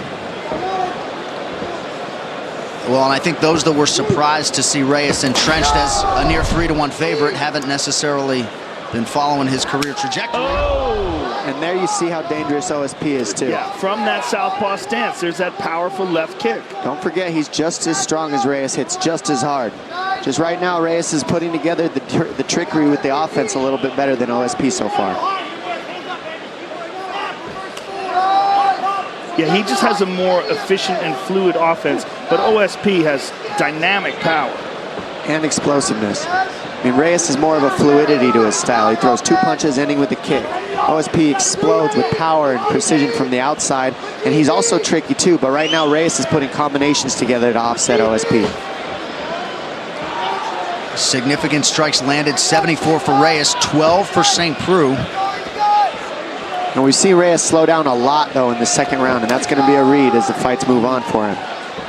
That's a very good point, because he opened up like a house on fire. Close your fingers. Well, that's the adjustments with new guys in these divisions. You got to see round by round versus each style what happens to their cardio, what happens to their movements, what happens to their defense and their offense. And right now, both these gentlemen are showing up for us. Also, he's a big 205.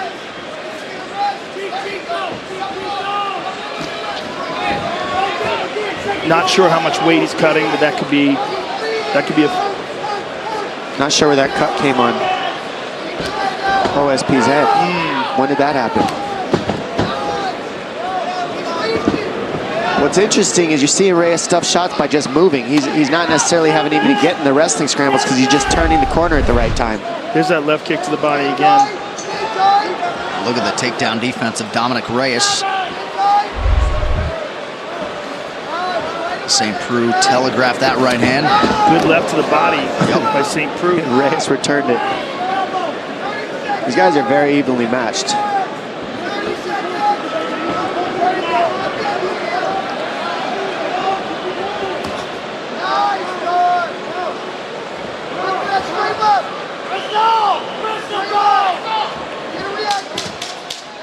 Looks like that cut might have came from a takedown attempt earlier by OSP. Just got caught with the elbow on the way in. Reyes catching him with that elbow. 10 minutes down. This corner cam brought to you by Harley-Davidson. When you fire up an HD motorcycle, adrenaline kicks in and refuses to tap out. Check it out at h-d.com/explore. Look at me. You need more offense. You got 5 minutes. You're definitely down 2 rounds. What are you waiting on? You beat this guy every time you go first. Do you hear me? Every time you go first, you win. If you're going to stand up, I don't want to be yelling combos that you're not listening to. You understand? I need you him on the deck. You have to finish him this round. If you want to set that bristle, you got to snap. Stay tight. When he switches, fucking chop that front leg out. That shit's hurting him. Right? So just, stay calm, stay tight. Don't fucking rush anything, okay? But know your shots. He's going to come out and try and shoot again. That's the only thing he got. Yeah. You're doing a great job. Round 3 is brought to you by P3, the official protein snack of UFC. Now, that was Eric Turner, Knoxville Martial Arts Academy there, Dom, in the corner of Oven St. Preux. A lot of these chief corners have different approaches, but Turner and St. Preux have been with each other every step of the way. So. All right, final round. You ready? Final round. Let's go. I don't know. Well, just don't forget, each athlete needs a different type of stimulus, especially after you've been getting punched and kicked for a couple rounds. He needed to pep him up, and I think OSP, that was exactly the things he needed to hear for this third round. Pretty significant cut there, just along the hairline of Ovince St. Preux. And his coach is exactly right. OSP waiting just a little too much. He needs to be first. And when he's first, he does well. When he waits on Dominic, it's a problem.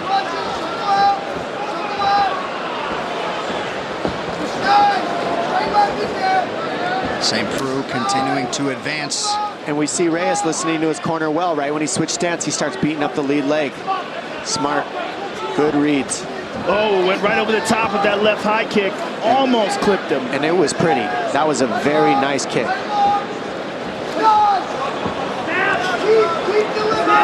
OSP's got to ramp up the volume, though. I mean, he's absolutely down in this fight. But with that kind of power, he's always in it. Well, the issue right now for OSP is he's throwing one at a time. And the difference is Reyes has the numbers because he's throwing combinations. Now, as the fights moved on, we've seen Reyes go more and more to one shot. But that first round got him so far ahead that right now OSP needs to pick up the pace and go first. All right, let's bring in Joe Stevenson in the corner of Dom Reyes. Nice! Way to step out with your left. Nice, keep your hands up. Keep all your hands up, there we go. Keep circling. Leave your kick to the knee, hands up, circle out. Look for your legs. Come over his jab. Come over his jab when he reaches. Oh, his hands are coming low. Nice! That hurt him. That hurt. He's trying to rush. Look ahead, look ahead. Yep. 3 minutes to decide this one. Co-main event coming up next.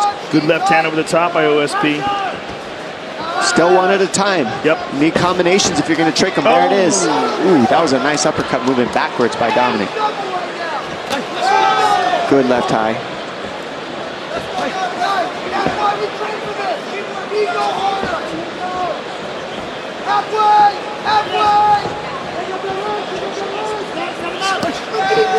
And once again, Reyes strikes first.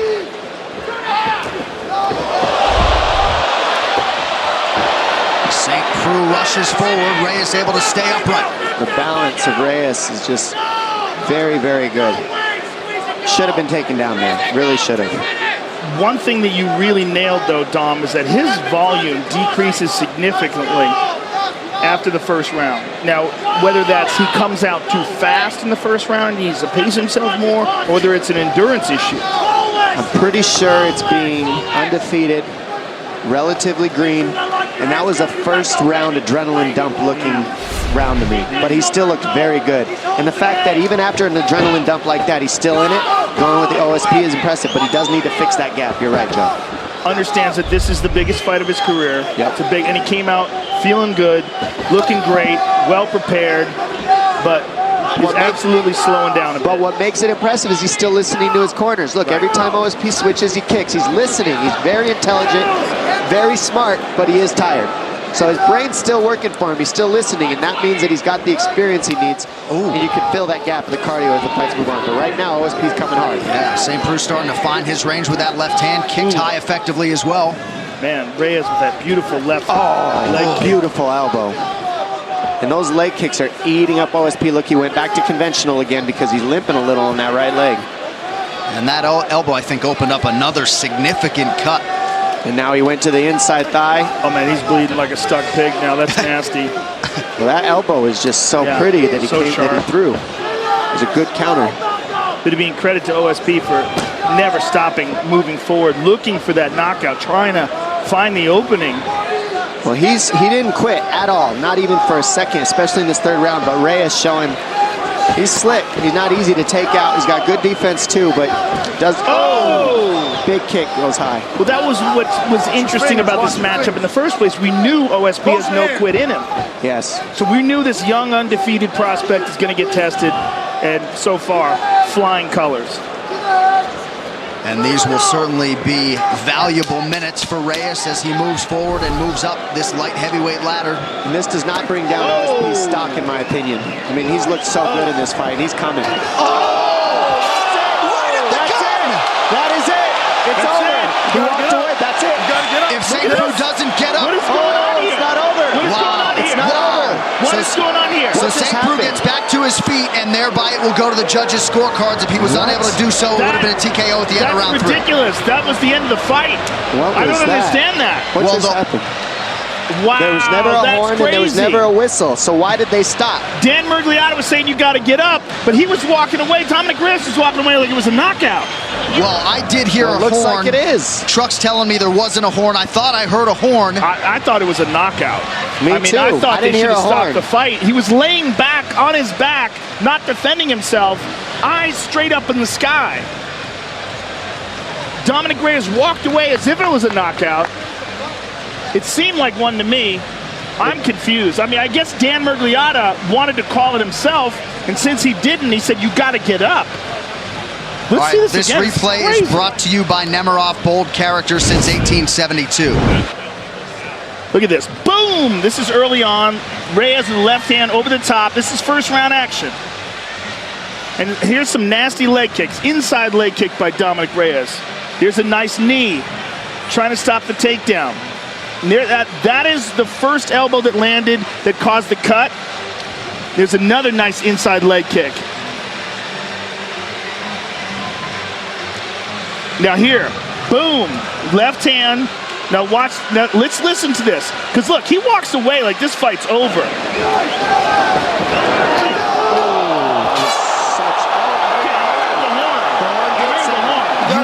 You can't be saved by the horn, right? But it seemed like Dan Miragliotta came in and saved St. Preux. Either way, Dominic Reyes, the likely winner tonight. The official decision brought to you by Metro PCS. Now Metro by T-Mobile. Discover the smarter way to get unlimited and see what's new on October 8th. All right, Bruce Buffer now with that decision. Ladies and gentlemen, after 3 rounds, we go to the judges' scorecards for decision. All 3 judges score this contest 30-27 for the winner by unanimous decision, Dominic the Devastator Reyes.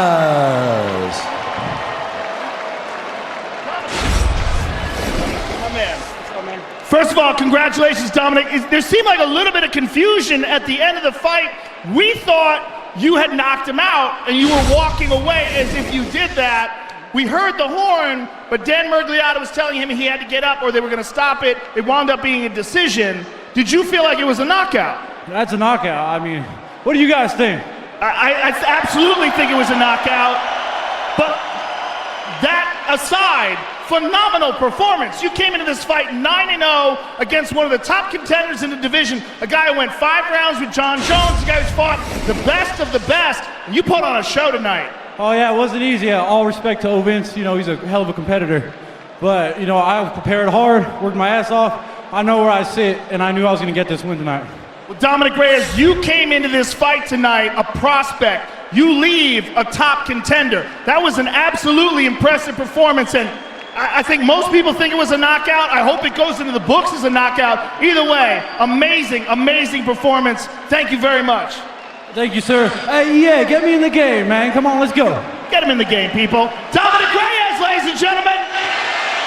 Well, if you don't know, now you know. Dominic Reyes maximizing the pay-per-view showcase here tonight, and I think we'll find a way to get him in EA Sports UFC 3. I think that's the least of his worries after that. This stat brought to you by San Manuel Casino. With the most slots on the West Coast, visit sanmanuel.com for all thrill details. So with that win, Dom Reyes ties Jan Blachowicz for the longest live active win streak in this UFC light heavyweight division. Well, the A-listers are out here tonight. One of Boston's finest, Matt Damon, is in the building for UFC 229, as is Aaron Paul, he of Breaking Bad fame. Good to have. William Hill sponsors BT Sports coverage of UFC. There's a bright golden haze on the meadow. There's a bright golden haze on the meadow. The horn is as high as an elephant's eye, and it looks like it's climbing clear up to the sky. Oh, what a beautiful morning. Over 23,000 British and Irish farmers produce quality ingredients that go into your McDonald's, like our whole cuts of beef and British potatoes. You could say you're in good hands.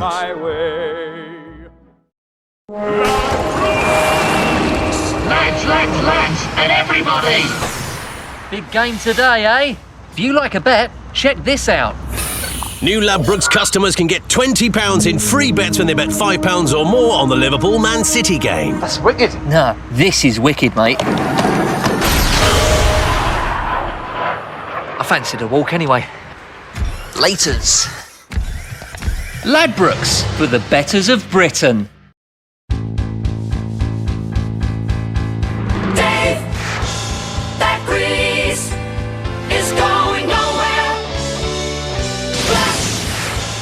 Ultra, it works miracles.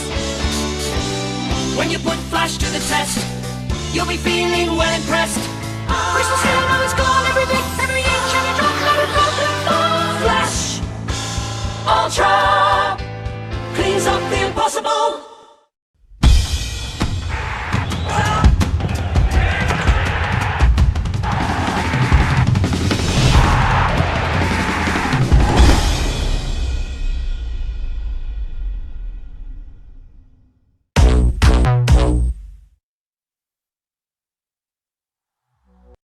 William Hill sponsors BT Sports coverage of UFC.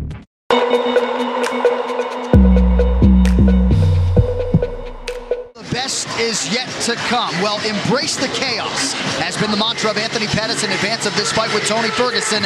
El Cucuy will gladly go along with that approach. Few men are better than he is in the eye of the storm.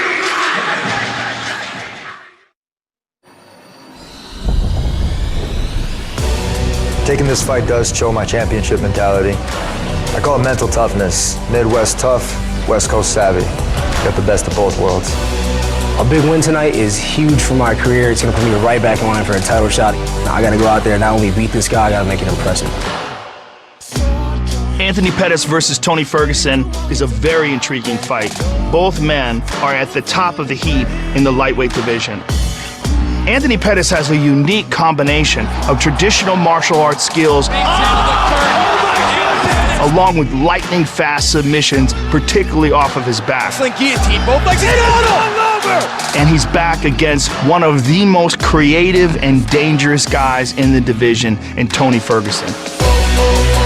Tony Ferguson is one of the most unique fighters and most difficult fighters to prepare for. He has fantastic striking. He has very unorthodox submissions. His movement is very creative inside the octagon. He mixes things up, and he's able to do whatever he wants whenever he wants to do it. Tony Ferguson, winner by submission. Wow. He's a very creative fighter, and it's one of the things that makes him so difficult to prepare for. Anthony Pettis never fought a dude like me. And Anthony Pettis is no different than any opponent I've ever seen. You got your hands full, kid. I think the biggest hole in Tony's game is that no one's ever tested him in the chaos. Everybody tries to shy away from the chaos. I'm gonna welcome it, I'm gonna accept it, and I'm gonna shine. Too powerful for Pettis. He knows this. Once I get a hold of you, you're not leaving. And I want you to beg somebody to take you out of that octagon. It's gonna be a big mistake if he tries to strike with me. I send him back to the hospital to get that knee fixed again. Tony Ferguson is just another guy in my way for my title shot.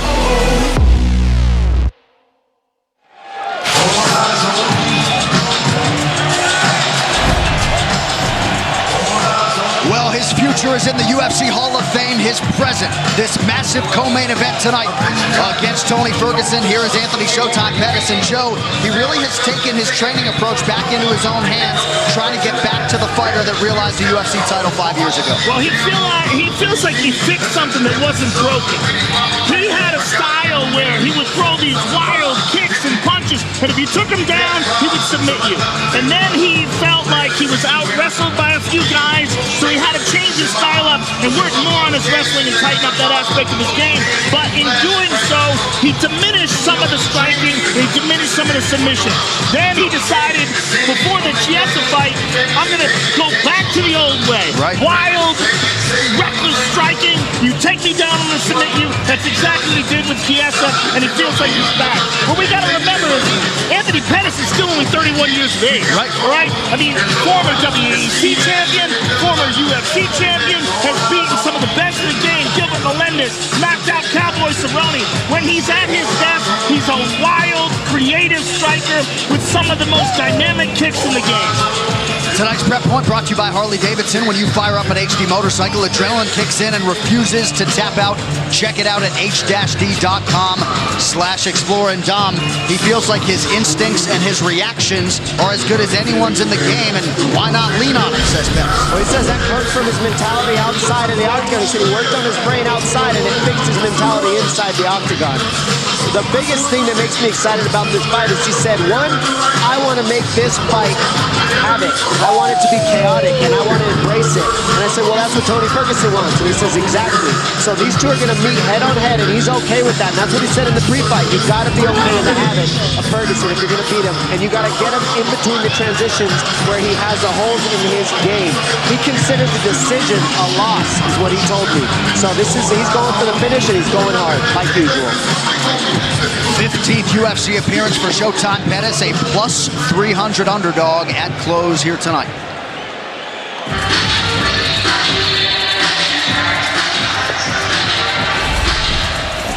And time now to welcome back a man with one of the best lightweight resumes in UFC history, the first and as yet only man to put together a 10-fight winning streak at 155 pounds. Khabib has won 10 in a row. A couple of those were catchweight fights.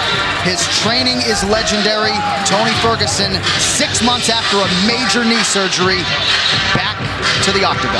He's a brilliant weirdo. That's what I would say about Tony Ferguson. He's brilliant. The guy shows up to the weigh-ins with ankle weights on. I mean, I don't even understand what he's doing there. Yeah. But that's Tony Ferguson. He marches to the beat of his own beatbox inside of his brain. He builds his own gym. He sets up training camp in Big Bear. He does all the construction himself. Yeah. He lays out the mats. He hangs up all the bars, all the different things he's going to work out with. And he's got the best Darce choke in the game. Catches it from everywhere. Brilliantly creative on the ground. Brilliantly creative standing up. He's a very, very interesting guy. What you said about Big Bear attests to the fact that he prepares cardio, strength and conditioning to the max. He believes, I already know how to fight. I'm going to do the technique. That's the easy part. The one and only thing I can control is whether I get tired or not. So I simply won't ever get tired. And therefore my technique will always be there because that's what I do. I fight. That's what's in my blood. That's how I train. My reactions will be there if I don't get tired. But if I get tired, it doesn't matter. Conditioning can make a coward of us all. He lives by that. Yeah. And he focuses on it. And then in there, he shines because he knows there's nothing he can do that's going to stop him other than you putting his lights out. He hasn't had a sip of alcohol since February. He feels like that has him in the best shape of his life. And you're right, Dom, that ability to push himself and push himself past his limits is what he believes sets him apart. You might be looking at the most exciting fighter pound for pound in mixed martial arts today. All right, this Tale of the Tape brought to you by Modelo Especial Brew with a fighting spirit since 1925. Ferguson, 34 years old. Incredibly, Anthony Showtime Pettis still just 31. Ferguson, the slightly taller man, he will have a 4-inch edge in reach.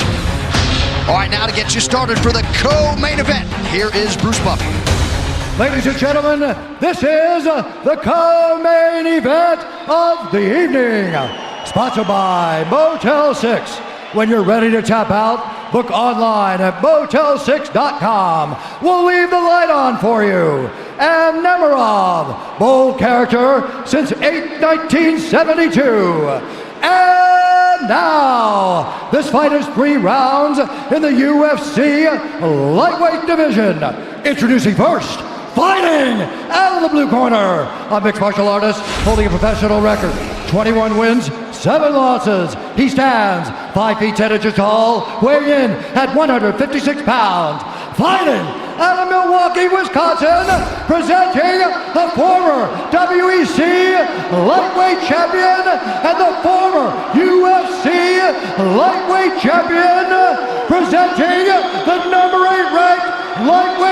contender in the world, Anthony Showtime Pettis.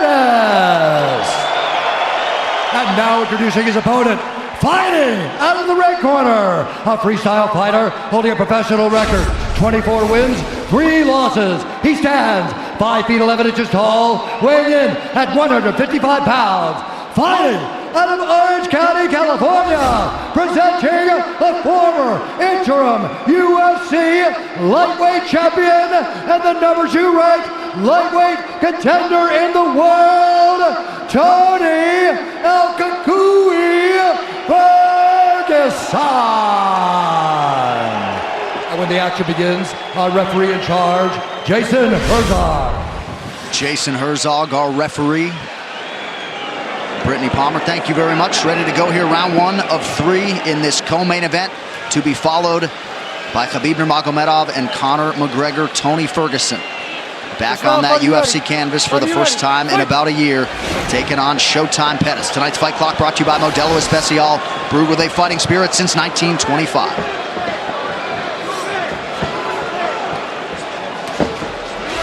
Ferguson came home from the hospital after surgery in April, immediately started doing 20-pound curls until he couldn't work out anymore. He is a freak. See Pettis going right after the knees right away at Ferguson. Right away. Right after the leg. And it already hurts. You see him limping already. Can't get kicked in the legs. That hurts. And Ferguson returns to him. And you see the scar on the side of his knee.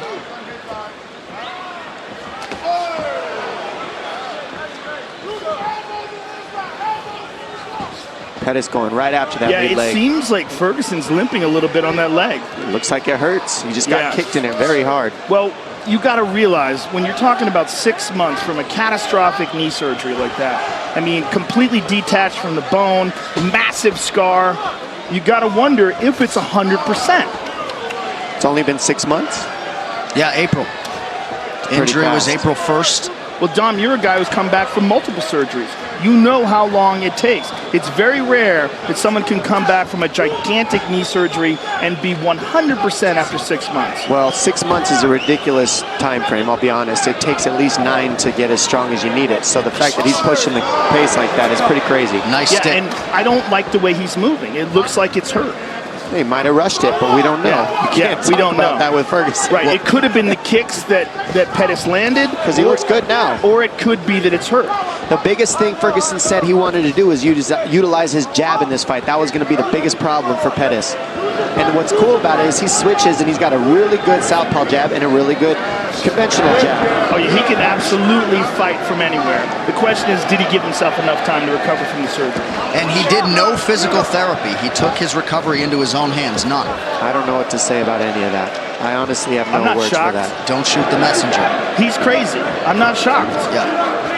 But I mean, he's brilliant in that regard. Correct. That's his own way.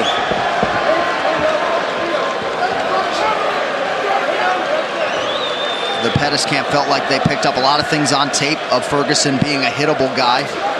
Tony said, watch all the film you want. I'll pick him apart on the feet. So we have hit the midpoint of round 1. Blocked it all, though. And nothing landed. Well, he spends a lot of time working on a Wing Chun dummy. He does that. Yeah. I mean, he does a lot of really unorthodox stuff in terms of mixed martial arts. Your friend Eddie Bravo talks about him training for 6 hours straight. I mean, it's absurd. Well, Eddie's trained with a lot of guys. He said he's never seen anyone with the kind of endurance that Tony has. I know you hit that elliptical for 2 hours the other day. I mean, his pressure is crazy. The pressure that he's putting on Pettis right now is silly. This is exhausting to move the way Pettis has to. And he's guessing, too, because look how Ferguson moves his head, switches combination, switches, always giving you a different look and always pressuring you. And he's not chasing. He's heading off Pettis. Yeah, tremendous pressure. And whatever we thought was going on with his leg earlier might have just been, ooh, and there's another hard leg kick to that leg. But he looks fine. Yeah, nice counter right from Ferguson. And he's using it a lot. Inside leg kick with that leg. He's landed several to Pettis' left leg. Tremendous pressure, though. Look at him. Pettis doing a good job seeing everything. The only thing that worries me is moving back this much is exhausting if you're Pettis. That pressure is just ridiculous. And he's got to clinch him or do something to deal with the pressure. Go to the body of Ferguson, fake a shot, throw uppercut, throw knees, something. Because right now, Ferguson is just on him. All over him. Front kick to the body, inside leg kick again. I mean, he is just smothering Pettis. Pettis just can't get any space. He's basically keeping him in a phone booth by heading him off. And he's slowing down. You're seeing Pettis' punches coming slower. Well, the key is of what Ferguson's doing game plan-wise is now Pettis doesn't have his trickiness. He can't make reads. He can't have timing because he's moving back the whole time. Blocked. Nice left hand there, stuck by Ferguson. Beautiful uppercut. And look at him, walking him down, talking to him.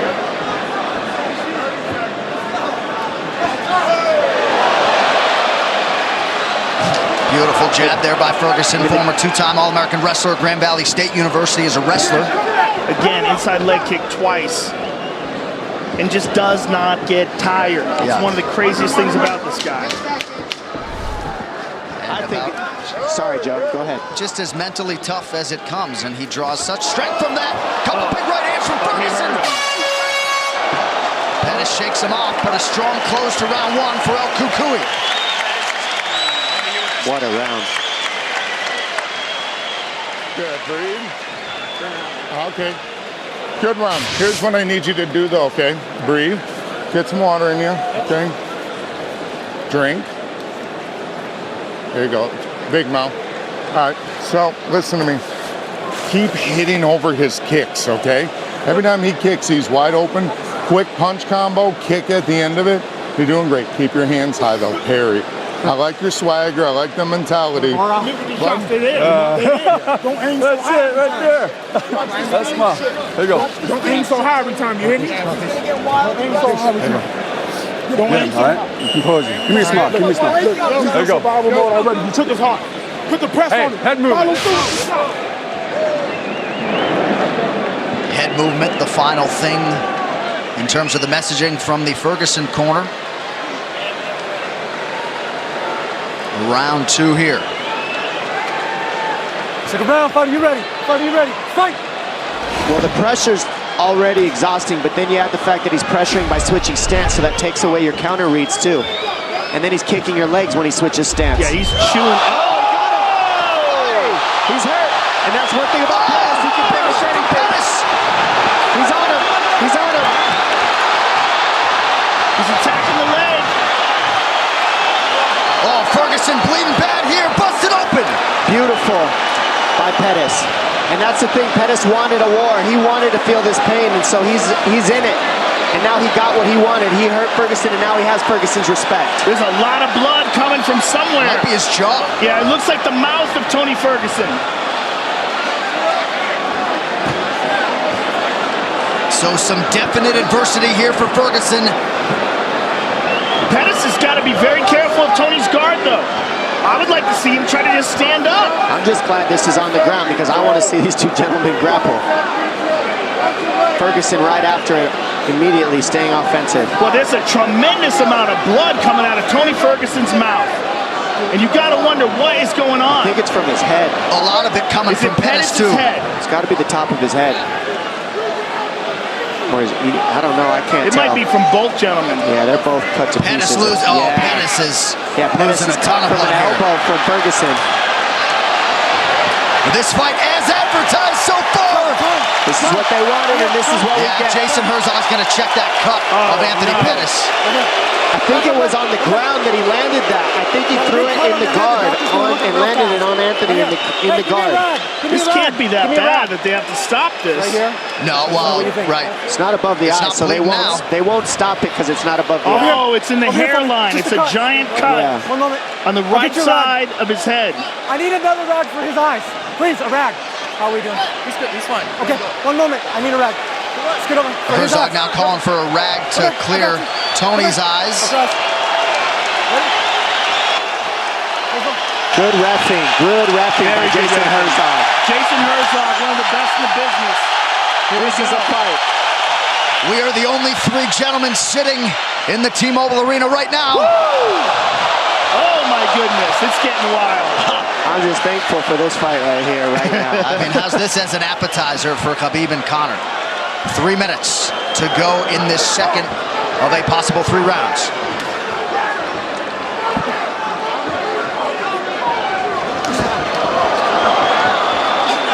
Ferguson ripping the body there.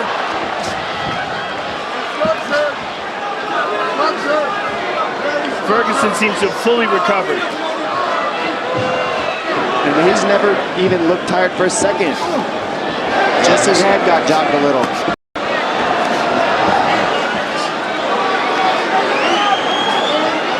Watch Pettis look for an overhand right. It's there all night.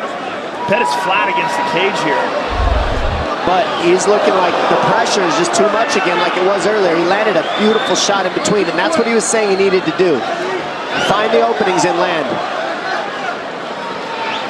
Non-stop output and forward motion from Tony Ferguson. I mean, he puts pressure on you like no one else in the business. Right hand to the body.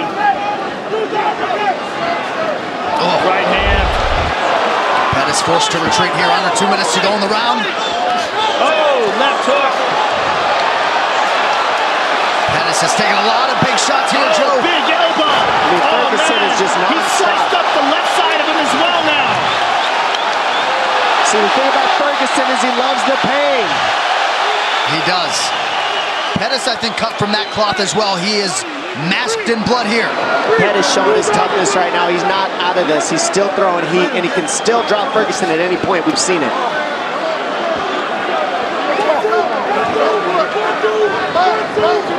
Oh, beautiful. Grab the hand, slip over the top with an elbow.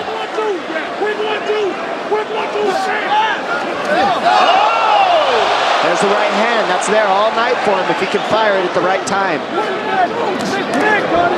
Ooh, left hand lands flush for Pettis. Oh my goodness. I can't take this after the Derek Lewis fight. They're literally fighting in a phone booth right now. This is amazing.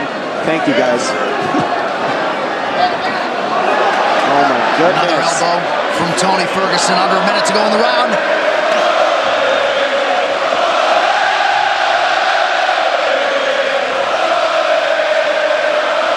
These guys are just exchanging in the corners. Oh, that cut on Anthony Pettis is something else. Nice elbows by Ferguson. He mixes it up so well, and he doesn't stop being offensive. No such thing as breathing room when you're fighting Tony Ferguson. Oh! Those are landing very heavy. Ferguson's hitting him very hard. Pettis needs to get on his bike and start moving. He can't sit here like this. And we just got showered with blood here in the booth. Final seconds of the round. Pettis covers up. Mixed martial arts. Goodness gracious. Unbelievable pressure. Unreal fight so far. UFC at 229, Khabib versus McGregor is presented by Harley-Davidson. When you fire up an HD motorcycle, adrenaline kicks in and refuses to tap out. Check it out at h-d.com/explore. Breathe, Anthony. Big breath. Yeah, we're covered with blood. You're good. You gotta You're look good. up, Anthony. Look up. You gotta look up, Okay. man. What do you want to do? If you can't go, we gotta stop it. What do you want to do? You tell me. That hand's broken? Yeah. What do you want to do? I don't want you going out there if you can't fight the way you need to fight, all right? I can't have you fighting him if you didn't got that hand, all right? Hand's broken. Yeah, That's he it. broke his hand. So that's the fight. Anthony Pettis breaks his right hand. Duke Roufus not going to send his longtime pupil out there. Somewhat anticlimactic, but El Kukui is back in a big way tonight. Can't continue. Wow, that's surprising. Broke his hand, can't continue. You know, we sometimes sit here and bemoan the fact that corners don't save their fighters often enough. I know people are going to take issue with this. Any thoughts, Joe, in the immediate aftermath of that decision? No one knows Anthony Pettis better than Duke Roufus. If Duke Roufus thinks it's a good idea to stop the fight, there's no way. We tried to set it up as best we could, but what the last 6 months have held for this absolute warrior of a human being to come back and produce the way he did tonight is truly the stuff of legends. His UFC record lightweight winning streak is now 11.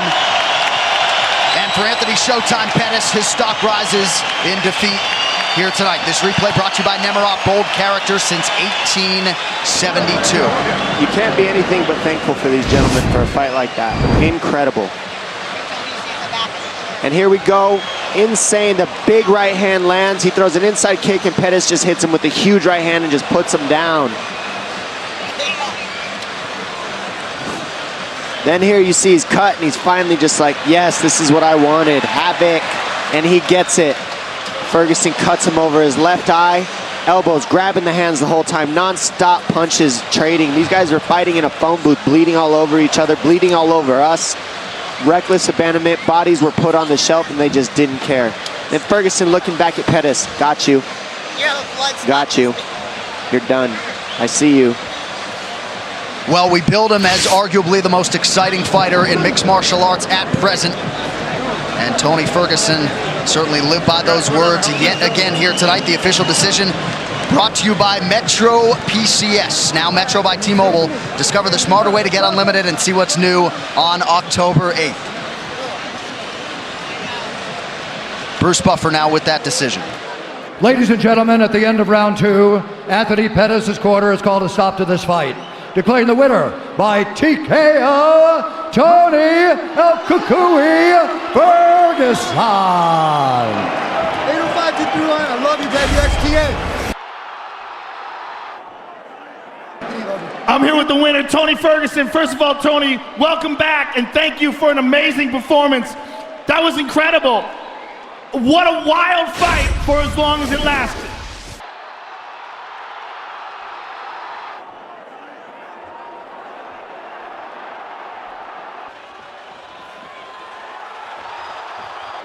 Let's get back to the Pettis fight, because that was a wild fight, man. First of all, what a quick turnaround from your knee surgery to come back. Was there any concern at all that you would rush this? No, man. No. Now, you fought one of the best strikers in the division, walked him down, but you did get clipped at one point in the fight. How bad were you?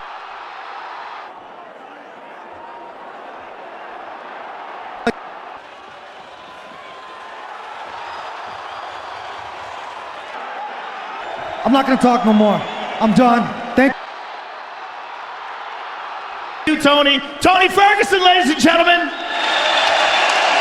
Tony Ferguson back in a big way tonight. That post-fight interview brought to you by EA Sports UFC 3. Get up to 50% off, including exclusive in-game content with the new limited-time UFC 3 Notorious Edition, available on Xbox One and PS4 until October 16th. Joe Rogan. All right, I'm here. First of all, Anthony, thank you for a wild fight for as long as it lasted, and it looked like you were having a great time out.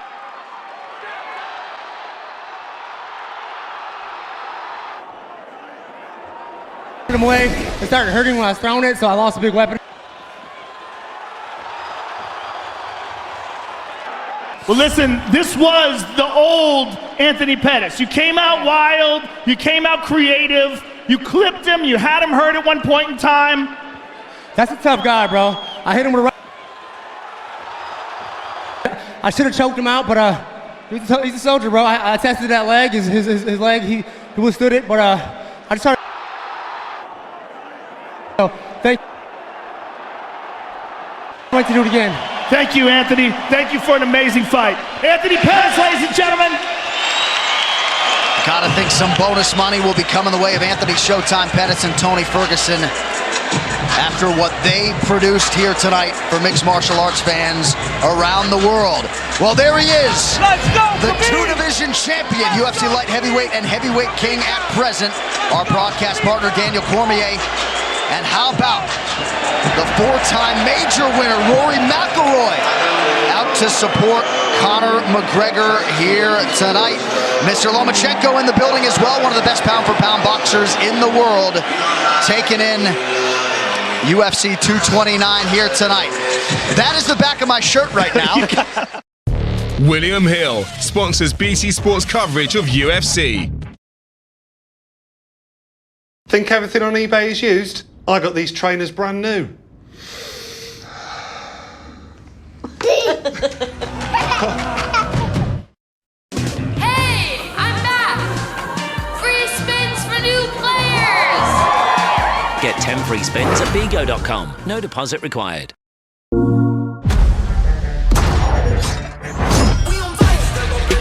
Approaching the drop zone.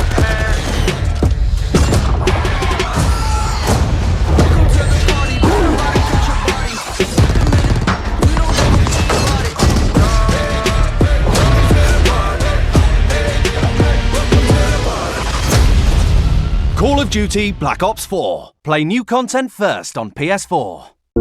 For the players. I miss it. The Robin. Ah, Big Hill. I miss us. He needs to lay low in Spain. No chance. I must be a decent husband and father. Ah, TV, how kind of you. You see, he doesn't seem to realise the new series of Snatch is all over TV. And everyone can see what he's up to. Snatch Season 2 box set. Available now on the BT Player from BT TV. Leicester are once again the Continental Kings.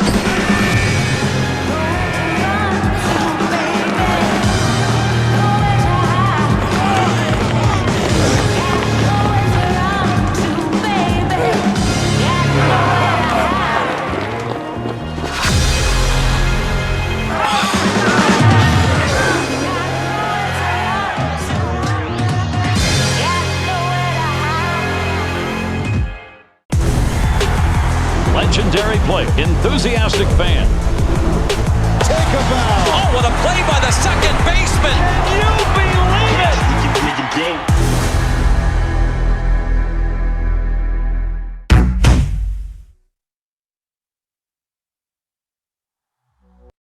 it! William Hill sponsors BT Sports coverage of UFC.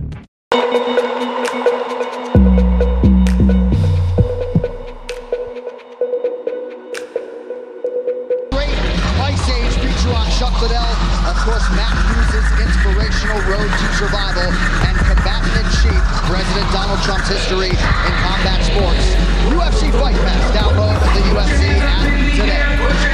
And now live from T-Mobile Arena in Las Vegas, Nevada. It is time for the main event for UFC 229, Khabib versus McGregor.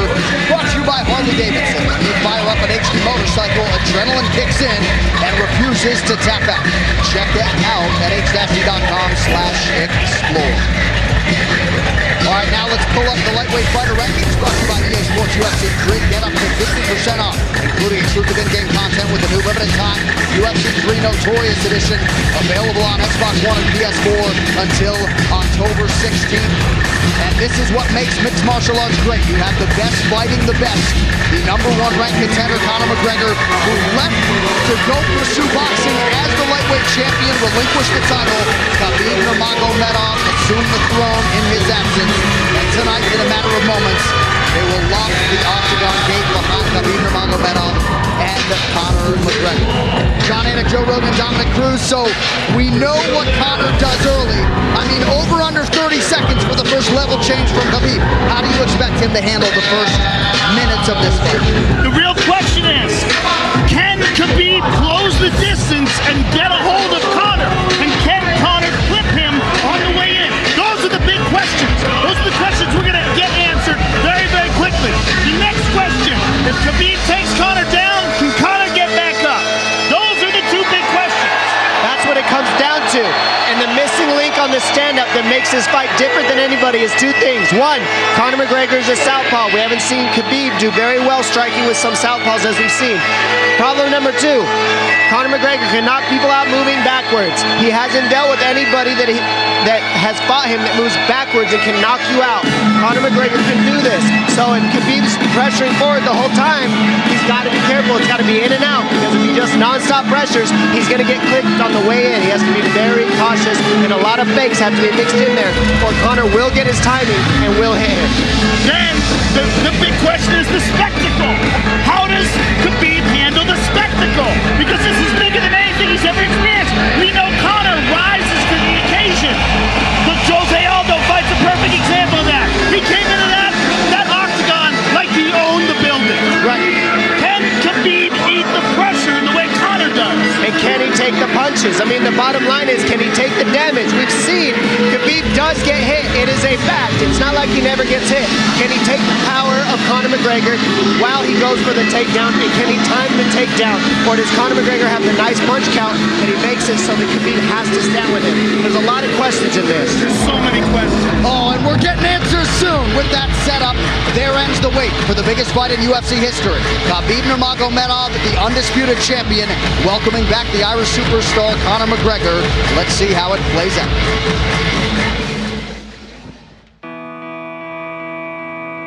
Khabib Nurmagomedov versus Conor McGregor is one of those fights where the moment it gets announced, you get goosebumps and you go, whoa, here we go. The reason that this fight is so big and the reason that people are so fired up about this fight, it's two of the best in the world in their prime, fighting when they should be fighting. This fight shows you the type of man that Conor McGregor is. He said, I want the toughest challenge available. I want the one that everybody says I can't win. In Khabib, you have a guy that is 26-0, undefeated. That's unreal. At 26 wins, guys tend to make mistakes. Khabib has never done that. This is the most intriguing stylistic matchups and, without a doubt, the biggest fight in the history of the lightweight division, and in my opinion, the biggest fight in the history of the UFC.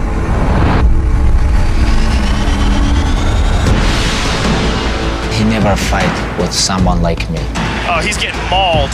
Barbosa's face says it all. Who have so much pressure, so much dominate with his opponent. Michael should tackle. He's gonna break his arm. He's gonna break his arm. Hit is all over. You know, this is my style, crush my opponents. He has been unrivaled inside the octagon. I mean, he's just an unprecedented phenom of a talent. We're talking maulings and massacres. Knock. Where's Conor? I wanna fight with your chicken because this is #1 easy fight in lightweight division. We are ready here. We are ready for war. We are ready for all outcomes, all situations, all scenarios. I am in a war state of mind. You're looking at a fighting veteran. I've been through it all. I've been on the boxing side and I've been on this side. I came back for the love of fighting and the love of war, and this I am going to truly love, putting a bad beating on this little glass jaw rat.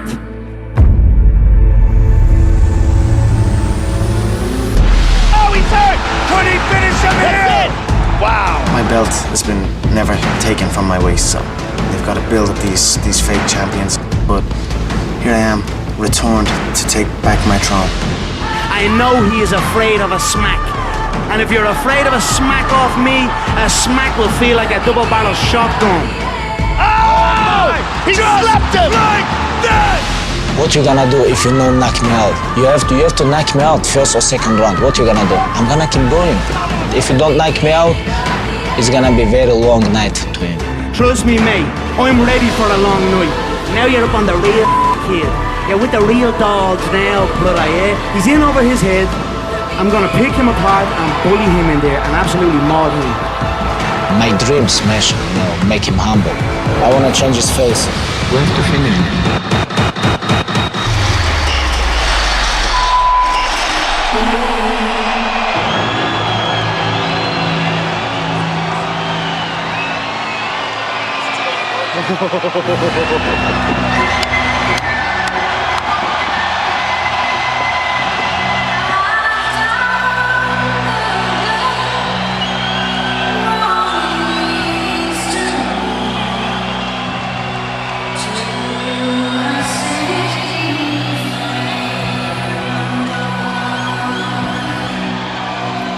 Yes, yes, yes.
together. Some suggested he would never return, but Joe, if you know the man, you know he cares deeply about mixed martial arts and his MMA legacy. And now the first UFC fighter to simultaneously hold 2 UFC titles is back to pick up where he left off. He loves this. When you have $100 million in the bank, you do this because you love this. He loves this, he loves being the champion, and he truly believes that he has the style to reclaim his throne. Tonight's Prep Point brought to you by Harley-Davidson. When you fire up an HD motorcycle, adrenaline kicks in and refuses to tap out. Check it out at h-d.com/explore. Because of his personality, because of his skill set, because of his spectacular success inside the octagon, it makes this so interesting. I mean, this is such a heated moment of anticipation. I can't wait, Dominic Cruz. I can't wait. And it's so exciting to be here and to get to call this fight because every single ounce of this is going to be technique at the highest level.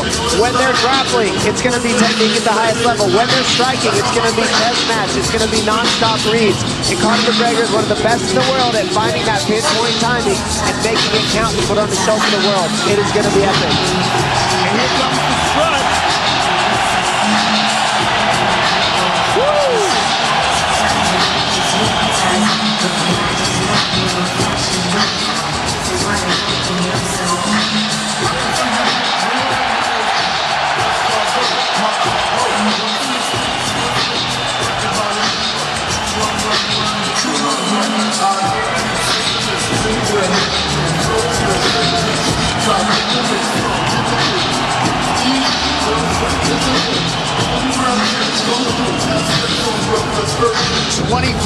Pro Mixed Martial Arts contest for Conor McGregor. 11th UFC appearance. He is 9-1, a 9-time UFC bonus winner in his 10 UFC fights. 18 career wins by knockout or TKO. Few understand and manage distance better than the notorious Conor McGregor.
Have failed to solve Khabib Nurmagomedov in a mixed martial arts setting.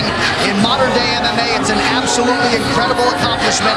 And tonight, with status as the most dominant force in the game, Khabib Nurmagomedov is chasing the biggest win of his career. He is an unparalleled grappler. There's literally been no one like him in this division. Mauls world-class fighters. And if you talk to people like Daniel Cormier, who shared the gym with him, he mauls world-class wrestlers on a regular basis. He's the best grappler we have ever seen in the lightweight division. The question is, can he get a hold of Conor? And if he can get a hold of Conor, can Conor survive what 26 others have not been able to? And the big question for me is, how does he deal with pressure at this magnitude? This is what we haven't seen. He's faced some studs, but this is another level of pressure, another level without his father in his corner, another level without some of the people he's used to having with him, not here. And on top of that, this is for contendership of the world. Literally, when you're fighting Conor McGregor, you're not fighting for your division. You're not fighting something little. This is for the world. This is for the #1 pound-for-pound spot. It is huge. And is Khabib Nurmagomedov good enough at grappling to get what he needs to as a one-dimensional fighter? That's what he showed up as. Nobody's ever tested him besides one dimension. Is he good enough to do that? Is it good enough to get down Conor McGregor? We're about to find out very soon. His record, 21 takedowns landed in a 15-minute fight, will likely stand the test of time. Last appearance, he became the undisputed champion by beating Al Iaquinta back in April. Only landed 6 of his 15 takedown attempts that night. But Joe, it's what he does with those takedowns. The wrist control, the leg control on the ground just usually makes for a suffocating night at the office for his opponent.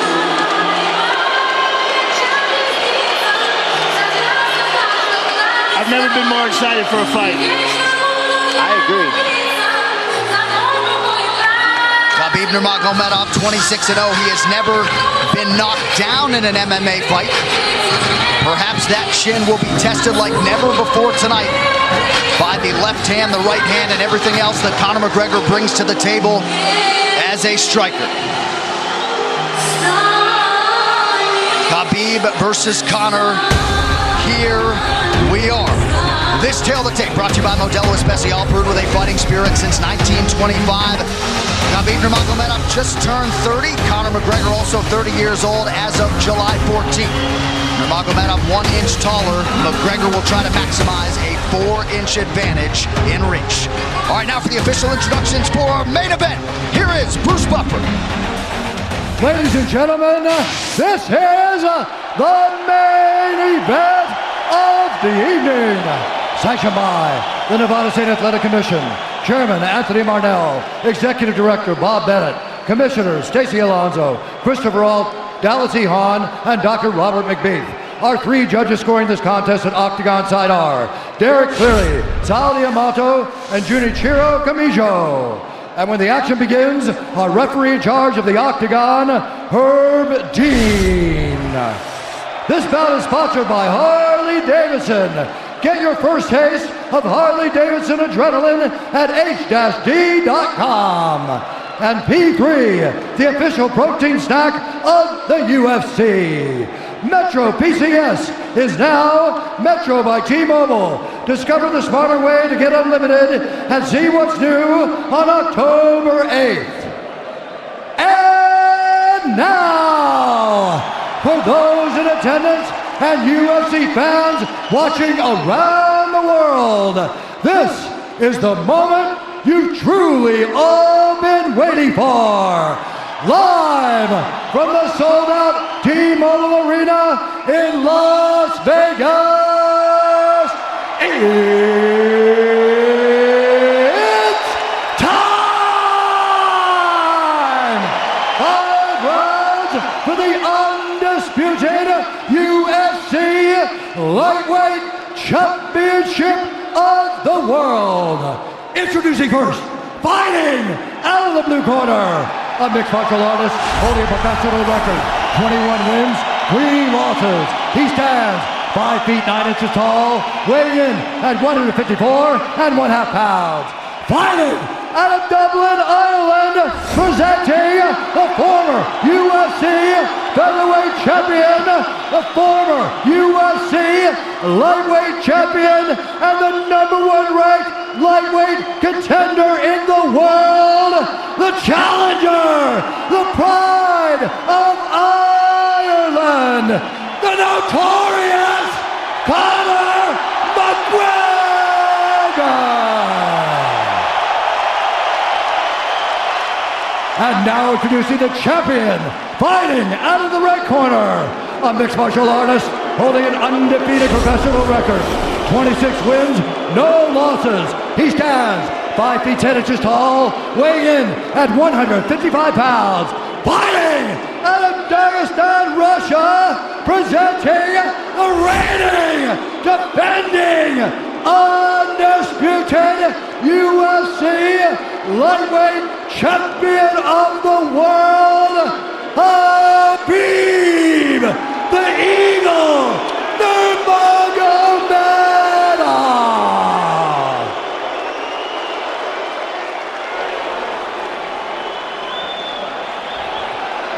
All right, gentlemen, we've been over the rules. Protect yourself at all times. Follow my instructions. We're gonna keep this clean. Touch gloves now if you wish to. All right, let's do this. Well, if you bet that the fighters would not touch gloves, cash those tickets, and wherever you are in the world tonight, one way or another, we will all witness a piece of UFC history. The King is back, looking to regain his throne. And we are underway. This fight clock brought to you by Modelo Especial, brew with a fighting spirit since 1925. McGregor in green, Nurmagomedov in black. McGregor lands early. Pressure right off the bat by Conor. He's trying to force the shot out of Khabib with pressure instead of waiting for Khabib to come at him. Khabib got a hold of his ankles. He's got his leg. And what he's got to do is get his left leg over the back ankle of Khabib's right leg. He needs to get that. Conor needs the left leg behind the ankle of Khabib in order to stuff this. And now he's got it. But a good defense by Conor so far. Look at this. Got the ankles. As long as he stays on the ankle, he's good. He's doing a fantastic job of defending. Look at him spinning around. Khabib looking to complete the takedown, and he gets it. Man. Conor gets right up to the cage. Let's see if he can get back up to his feet. It's one of the big questions. He's got his feet tied up well. Look how good Khabib has done a job of wrapping those two legs up together. This is what he does to everybody he fights. He crosses your legs, and now if your legs can't get away, then you can't get up. You're pinned to the floor.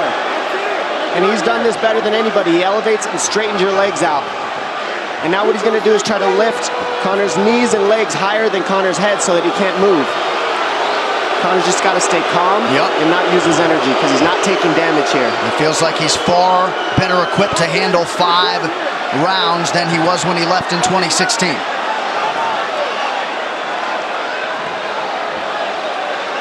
Khabib does such a good job of wrapping those legs up, extending them and wrapping them up so you can't get them out from under you. I've never seen anybody be able to straighten a leg out like that. The way he hangs and he almost knee bars you by collecting your heel up. It's just different how he holds you there. Most people can get away when you do that, but when Khabib grabs your legs, he just keeps them. Yeah, he's doing it again. Look at him pinch those legs together. He does it different, and they cross every single time. He crosses them over each other. He's just so good at squeezing. This is what you got to do to Conor early, though. If you're Khabib, you have to do this early. You can't try to give him all the rest he needs in the first couple rounds. That's when Conor's the most dangerous. Couple right hands have landed for Khabib. His first strikes of the fight. McGregor trying to control his breathing. Ate a big right hand there. And what Conor's doing is he's trying to dig underhooks and stay in a ball so there's no hooks. So Conor, see how he's got over the top of Khabib's head or his arms? He needs to get in between the arms and legs of Khabib if he's going to get up. He can't be on the outside of Khabib's arms here. Again, Khabib ties those legs up together. It's just tremendous how he does it. And it's something that you see him do against every single guy he fights. They know what he wants to do. They can't stop it. He's got a different type of pressure from here. I think he's just extremely strong as well. And now he's under the back of Conor, so that Conor can't get his hips underneath him. It's a lifetime of grappling. And you do have a referee in Herb Dean that is going to give Khabib every opportunity to work on the ground, especially when he has the legs trapped. Right now we're seeing Conor okay because he's not taking damage, so he's staying very calm so he doesn't waste his energy. But once he gets wore out from this grappling, then you're going to start seeing Khabib posture up and start landing the big punches. But he can't do it too soon because otherwise Conor will get away. He's got to play the squeeze game right now. Nice pass, straight to half guard. And now the pressure is just heavy here. You could tell he's extremely heavy. That left shoulder and the chin of Conor really makes it minimal for Conor to be able to get to a hit. He does a tremendous job, and he keeps you from being able to breathe. Pressure on the chest, and then the overwhelming sensation that he can continue to do this as long as he wants. And that is exhausting in and of itself. I love that he's just being patient, though. This is what you've got to do to Conor early. You can't be silly and try to pretend that you're going to give him space to stand up. You've got to smother him and try to take some of the wind out of his sails early so he's not so powerful. Take some of that pop away and then take some chances after that if you're Khabib. And Conor can't use too much explosive energy to try to get up without technique. If he does that, he knows he's going to burn himself out, and he knows if he can't stop Khabib, Khabib's going to be able to do this in the second, the third, the fourth, and then how long can he keep him away from him? Well, don't forget, Conor used literally no energy right now because he took no damage. He did get stuck on the floor, but he has no, so this second round he'll be fresh. Let's see what he does with it. Exactly the start that Khabib Nurmagomedov was looking for in round one.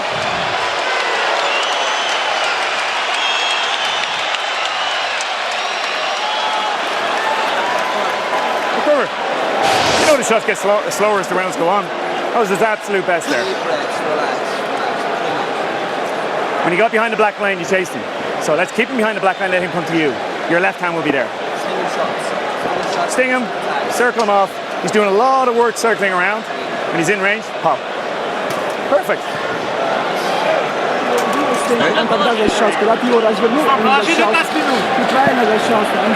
Yeah, you did everything good, everything good.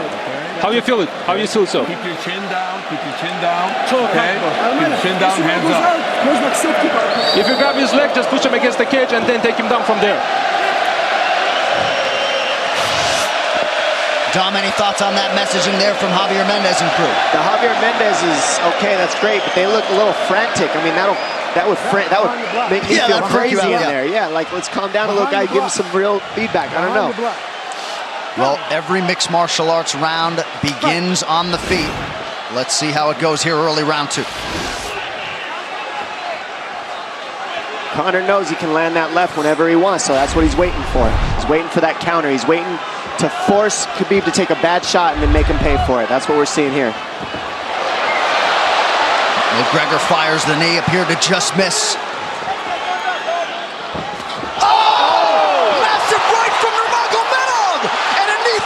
Nasty right hand. Wow! And that's the problem with takedowns is they gain the respect of the striker. Your striking gets better if you force takedowns because you're thinking about the shot. And now the shot's set up from the overhand. He goes back and forth, and that's what's made Nurmagomedov the best. That right hand.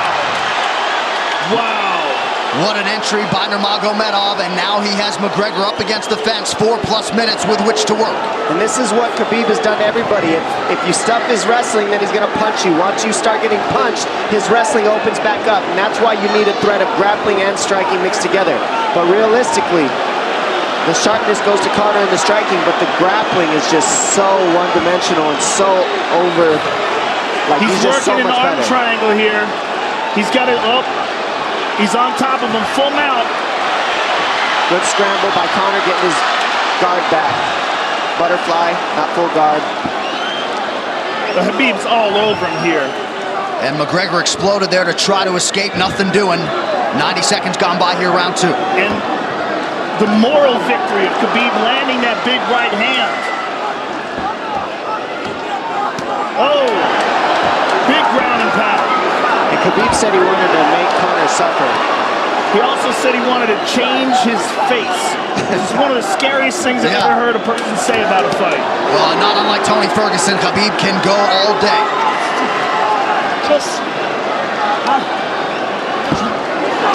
Oh, big right hands landing from Nurmagomedov, who came into this fight unquestionably in the best shape of his life.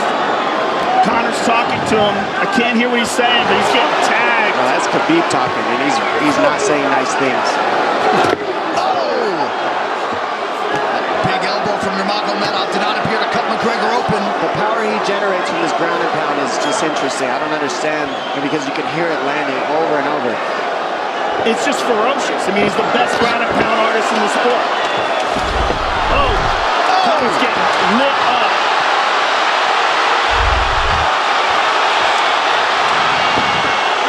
Conor's in serious trouble. Oh, massive ground strikes here. Herb Dean watching closely. Khabib is trying to smash his face. McGregor forced to just cover up. How many shots can one man take? 2 minutes to go in the round. And he's trying to gas Khabib out because he's taking shots, but they're not the worst shots you could take. He's covered up. It just doesn't look good. I don't think he's trying to gas Khabib out. I think he's getting smashed. I think it's a mixture of everything. I don't think he has a choice here. I don't think he's trying to gas him out.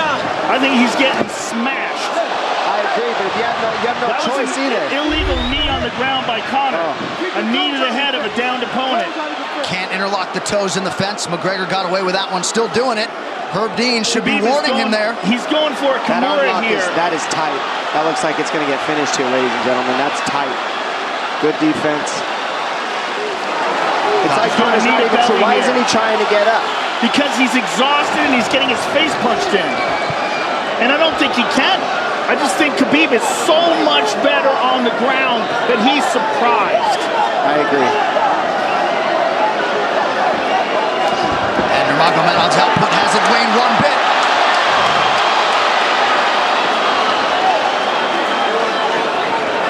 Now remember, we're dealing with the old rules here, so Khabib has to wait until he's fully up to hit him with knees.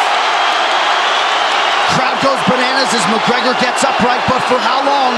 And he's taking some big, deep breaths. 30 seconds here in round 2.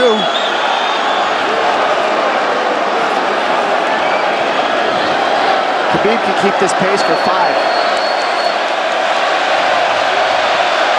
And I don't believe Conor has a stoppage win in the UFC after the second round. That is correct.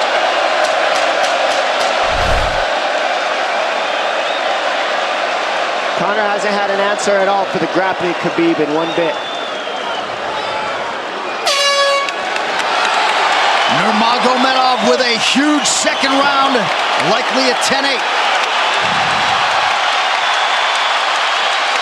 Telling you, he didn't need as big of shots as it looked like. It looked bad, but he wasn't eating them square, Joe.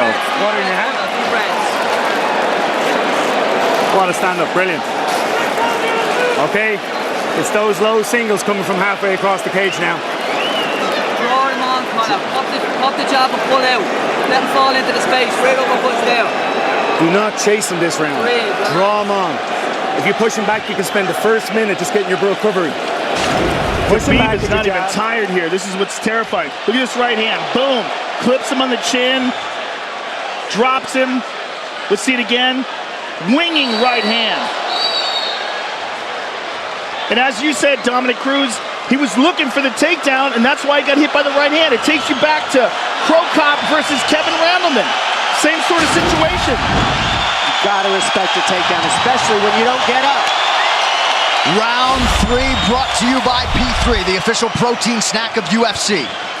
John Kavanagh not wanting McGregor to chase. We'll see if he can oblige. Kavanagh said pressure to get your air back.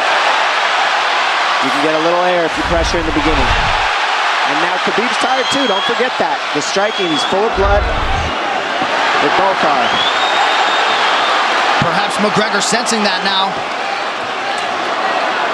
McGregor looking for that big left hand. Khabib used tons of energy on that ground and pound, Joe. Tons. That was a crazy pace, that last round. Well, we did see him slow down considerably against Al Iaquinta in the later rounds. And now you're seeing Conor go at the body. That's the same thing he did to Mendez. He waited 2 rounds and started teeping at the body, and then starts going up high. There it is. There's the teeps to the body. He's just trying to take their out of Khabib, letting Khabib wrestle himself out. Because you gotta, it can go both ways. Well, you hate to read too much into the body language, but this is as fatigued as I've seen Khabib Nurmagomedov in that octagon. I don't know if he looks fatigued to me. It doesn't look like he's breathing heavy. It looks like he's trying to find his moments, but he's getting outboxed.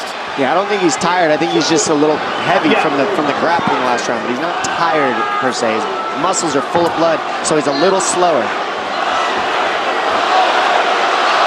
And that's where Conor can use his left. And there's the shot.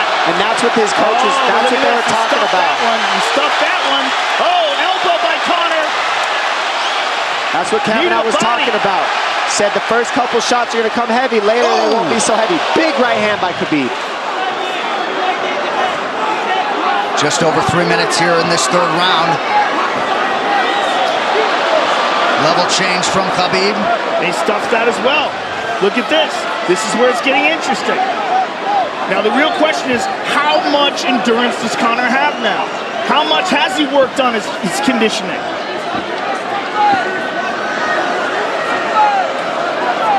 And how do you prepare for a guy like Nurmagomedov? Nice knee to the body by Conor. Those knees to the body will add up, and so will the punches and the kick teeps. Oh, uppercut.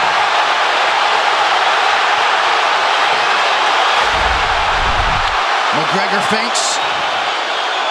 These guys are staring each other in the face right at time, no range at all. They're just sitting there punching, exchanging. McGregor continues to bank that body work. Seeing Khabib standing right in front of Conor like this is crazy. I don't understand why he doesn't shoot, why he doesn't mix it up. Oh, he clipped him to the left hand. Oh! He slapped him. He slapped him on that one. Front kick to the body by Conor. He's pawing with that punch. He's having a hard time getting that snap back. And Khabib standing right in front of perhaps the best striker in UFC history. McGregor to the body again. Good left hand to the body there by Conor. Another good knee.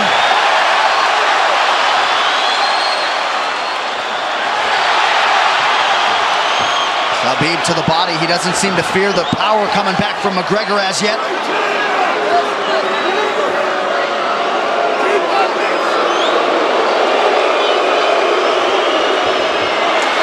Trip by Nurmagomedov gets McGregor down briefly. Back up to his feet though. Very interesting.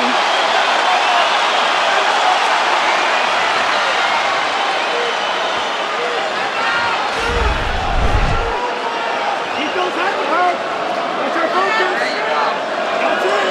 That's our focus. Slight edge in terms of the significant strikes in round 3 for Conor. Less than a minute to go in the round.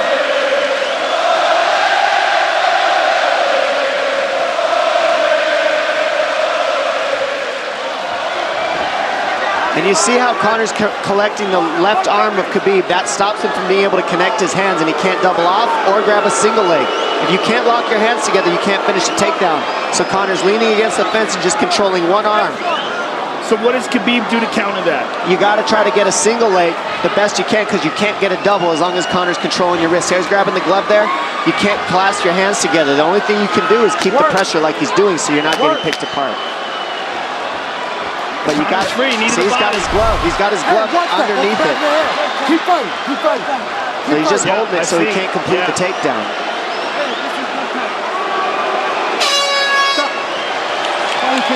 15 minutes in the books. We head to the championship rounds. Grabbing. What did Khabib just say to him? Couldn't understand it. Well, Conor was grabbing his glove, which is illegal. The hooking of the glove is illegal. It's a veteran move. He's tired, brother. He's tired. Don't let him work. Don't let him work. Just pressure him. Listen, can you punch hard and go for the takedown? This is the 4th round. Drink some water. Drink some water. Here. No, too much work. Okay. Here.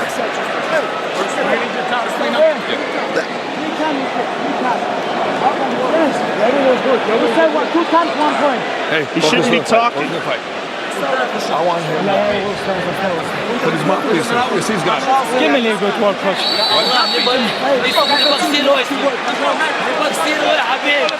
Khabib there protesting to the referee. Herb Dean that 3 times Conor McGregor has held the glove.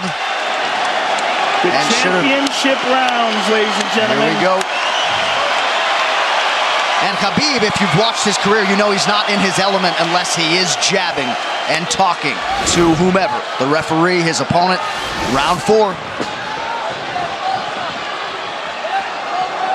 Watch the counter left hand of Conor. It's what he's been setting up. He's waiting for the right hand of Khabib. Oh, Conor looks very good coming out for this 4th round.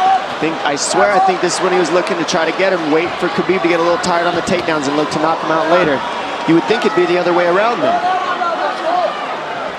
Second time for both of these fighters to have seen a 4th round in their careers.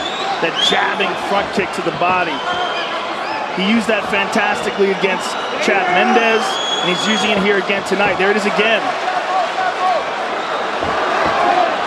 He's so worried about the power in his hands that sometimes you forget about his legs.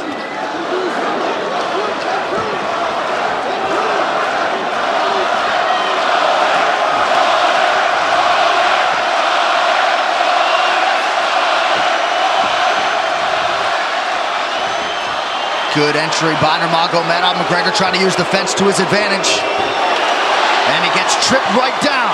Too good.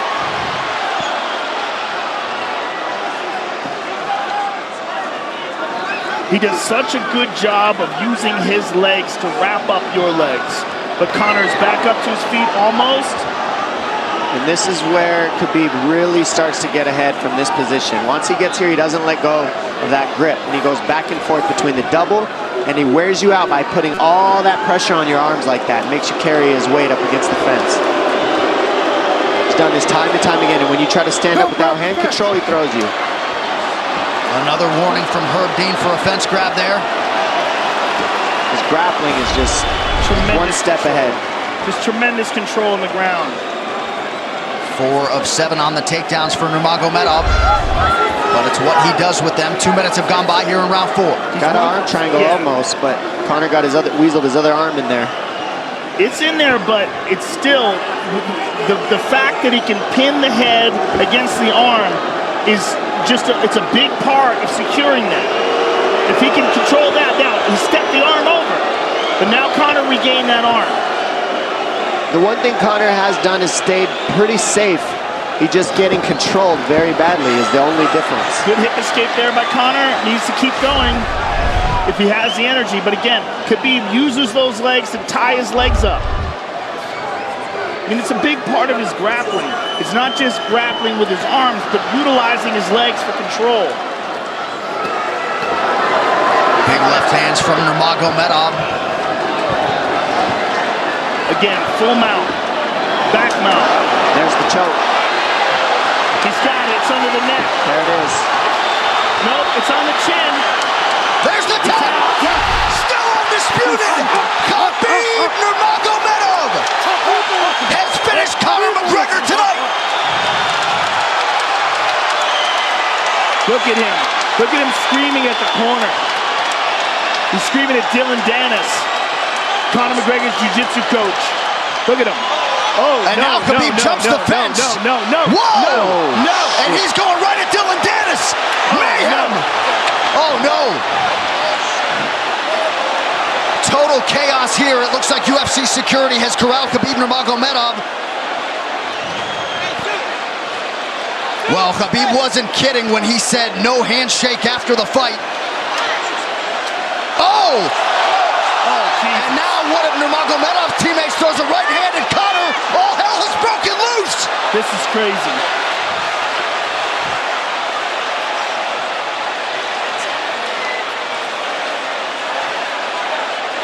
And this is not...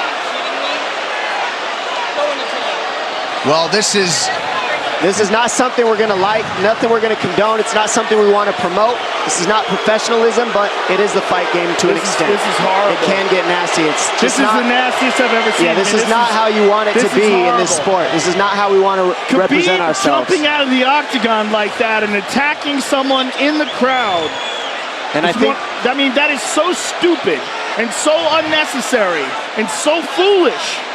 After such a spectacular victory. And one of Khabib's teammates, I believe, Zubair Tuhugov, landed a right-hand flush on Conor McGregor in there. This is going to stain an incredible performance for Khabib Nurmagomedov and out of character for him, too. Yeah, this is not the way you want to represent the sport here.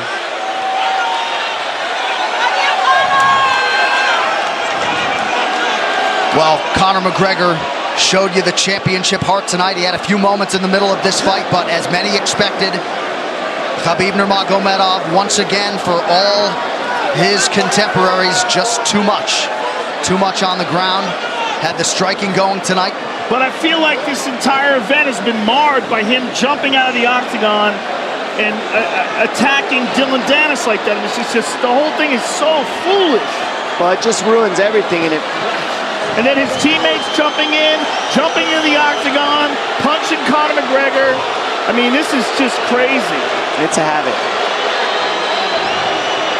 And I think they connected pretty heavy on Conor. Yes. They hit him from right behind. in front of us. Dana White in there trying to restore order. And Conor wasn't participating in this, by the way. They jumped him when he was just recovering from getting beaten.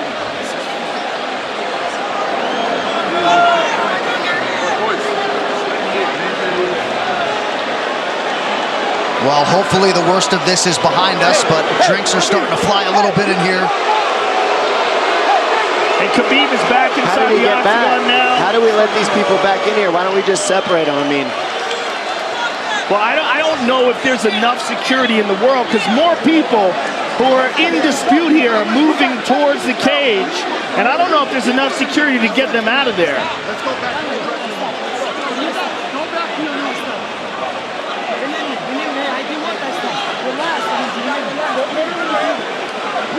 Khabib perhaps trying to explain himself here to Dana. Yeah, you don't want to be anywhere near the press conference after this.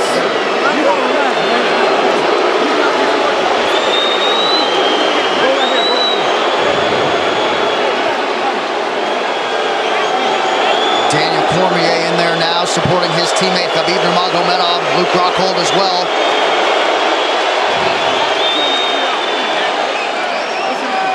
But one thing that is undisputed about Conor McGregor is that he is honorable in defeat, Joe, respectful in defeat, and he did not deserve that right hand, the wayward right hand from a teammate inside the octagon after losing a mixed martial arts fight. No, that was disgusting. It was two things disgusting. Khabib jumping out of the octagon and attacking Dylan Dennis was foolish. But Khabib's friends jumping into the octagon and attacking Conor, who had no idea that they were there, just jumped on him. It was completely cowardly. And just, I know they're friends with him and they got caught up in the moment, but it's so unnecessary, so terrible for the sport, and ruins this moment, which is an incredible moment for Khabib. And we have to get back to it, to that end. This replay brought to you by Nemiroff, bold character since 1872. Well, let's take a look at it here. This is the end of the fight. Khabib takes Conor down. Again, ties up his legs, gets his back, drags him to the ground.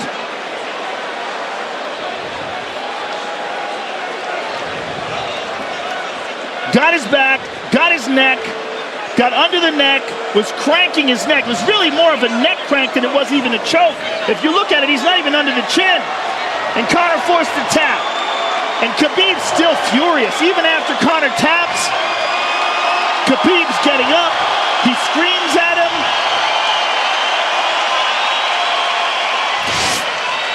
I mean, this is awful. Incredible performance by Khabib. But then to have this afterwards is just so disappointing. Well, and Khabib is such a calculated, well-thought individual that it's going to be interesting to hear from him as to why he exploded in such fashion. He's asking where his belt is now. Mick Maynard, our matchmaker, holding on to the gold, but... You know, and this is not going to end here. This is what's unfortunate. This is going to spill out onto the streets.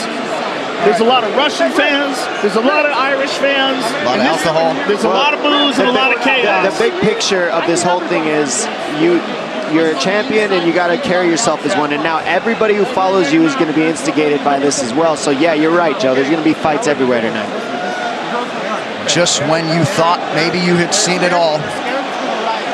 An amazing night of mixed martial arts competition, somewhat marred here late by the fight after the fight.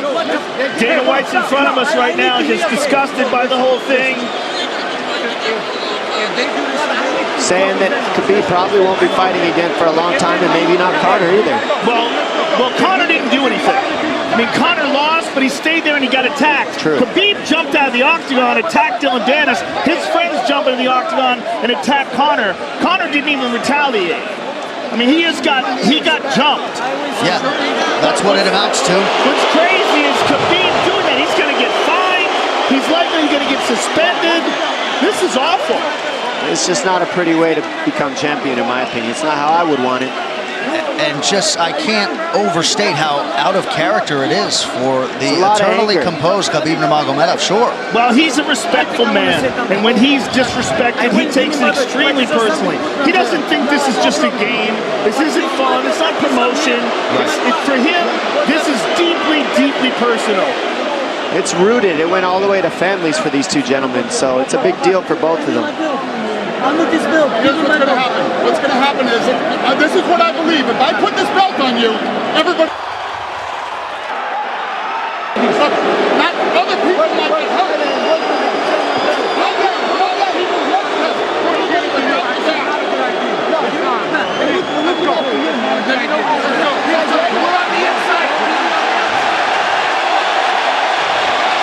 So they're going to usher Khabib Nurmagomedov out of the octagon. And Dana White said he wasn't going to put Khabib's belt on him. This is crazy. This is absolutely the craziest moment I've ever seen in all my years of calling fights. It was already the biggest fight of all time, and now it's spilled out into something completely different. It's awful because it's such a black eye on the sport. You know, I mean, it was a great night. It was a spectacular victory for Khabib. And to have all this play out like that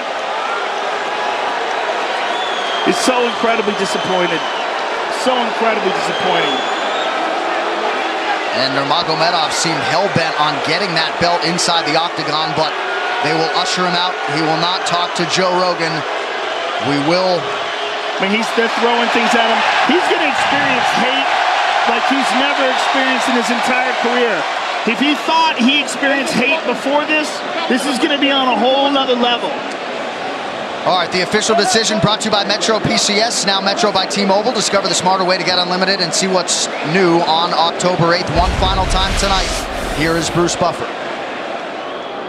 Ladies and gentlemen, referee Herb Dean has called a stop to this contest at 3 minutes, 3 seconds of the 4th round. Declaring the winner by submission due to a rear naked choke, and still the undisputed UFC lightweight champion of the world, Khabib the Eagle Nurmagomedov.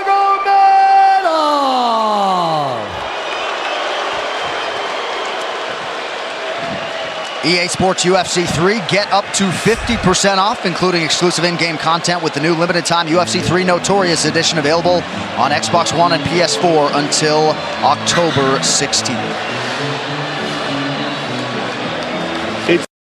William Hill sponsors BT Sports coverage of UFC.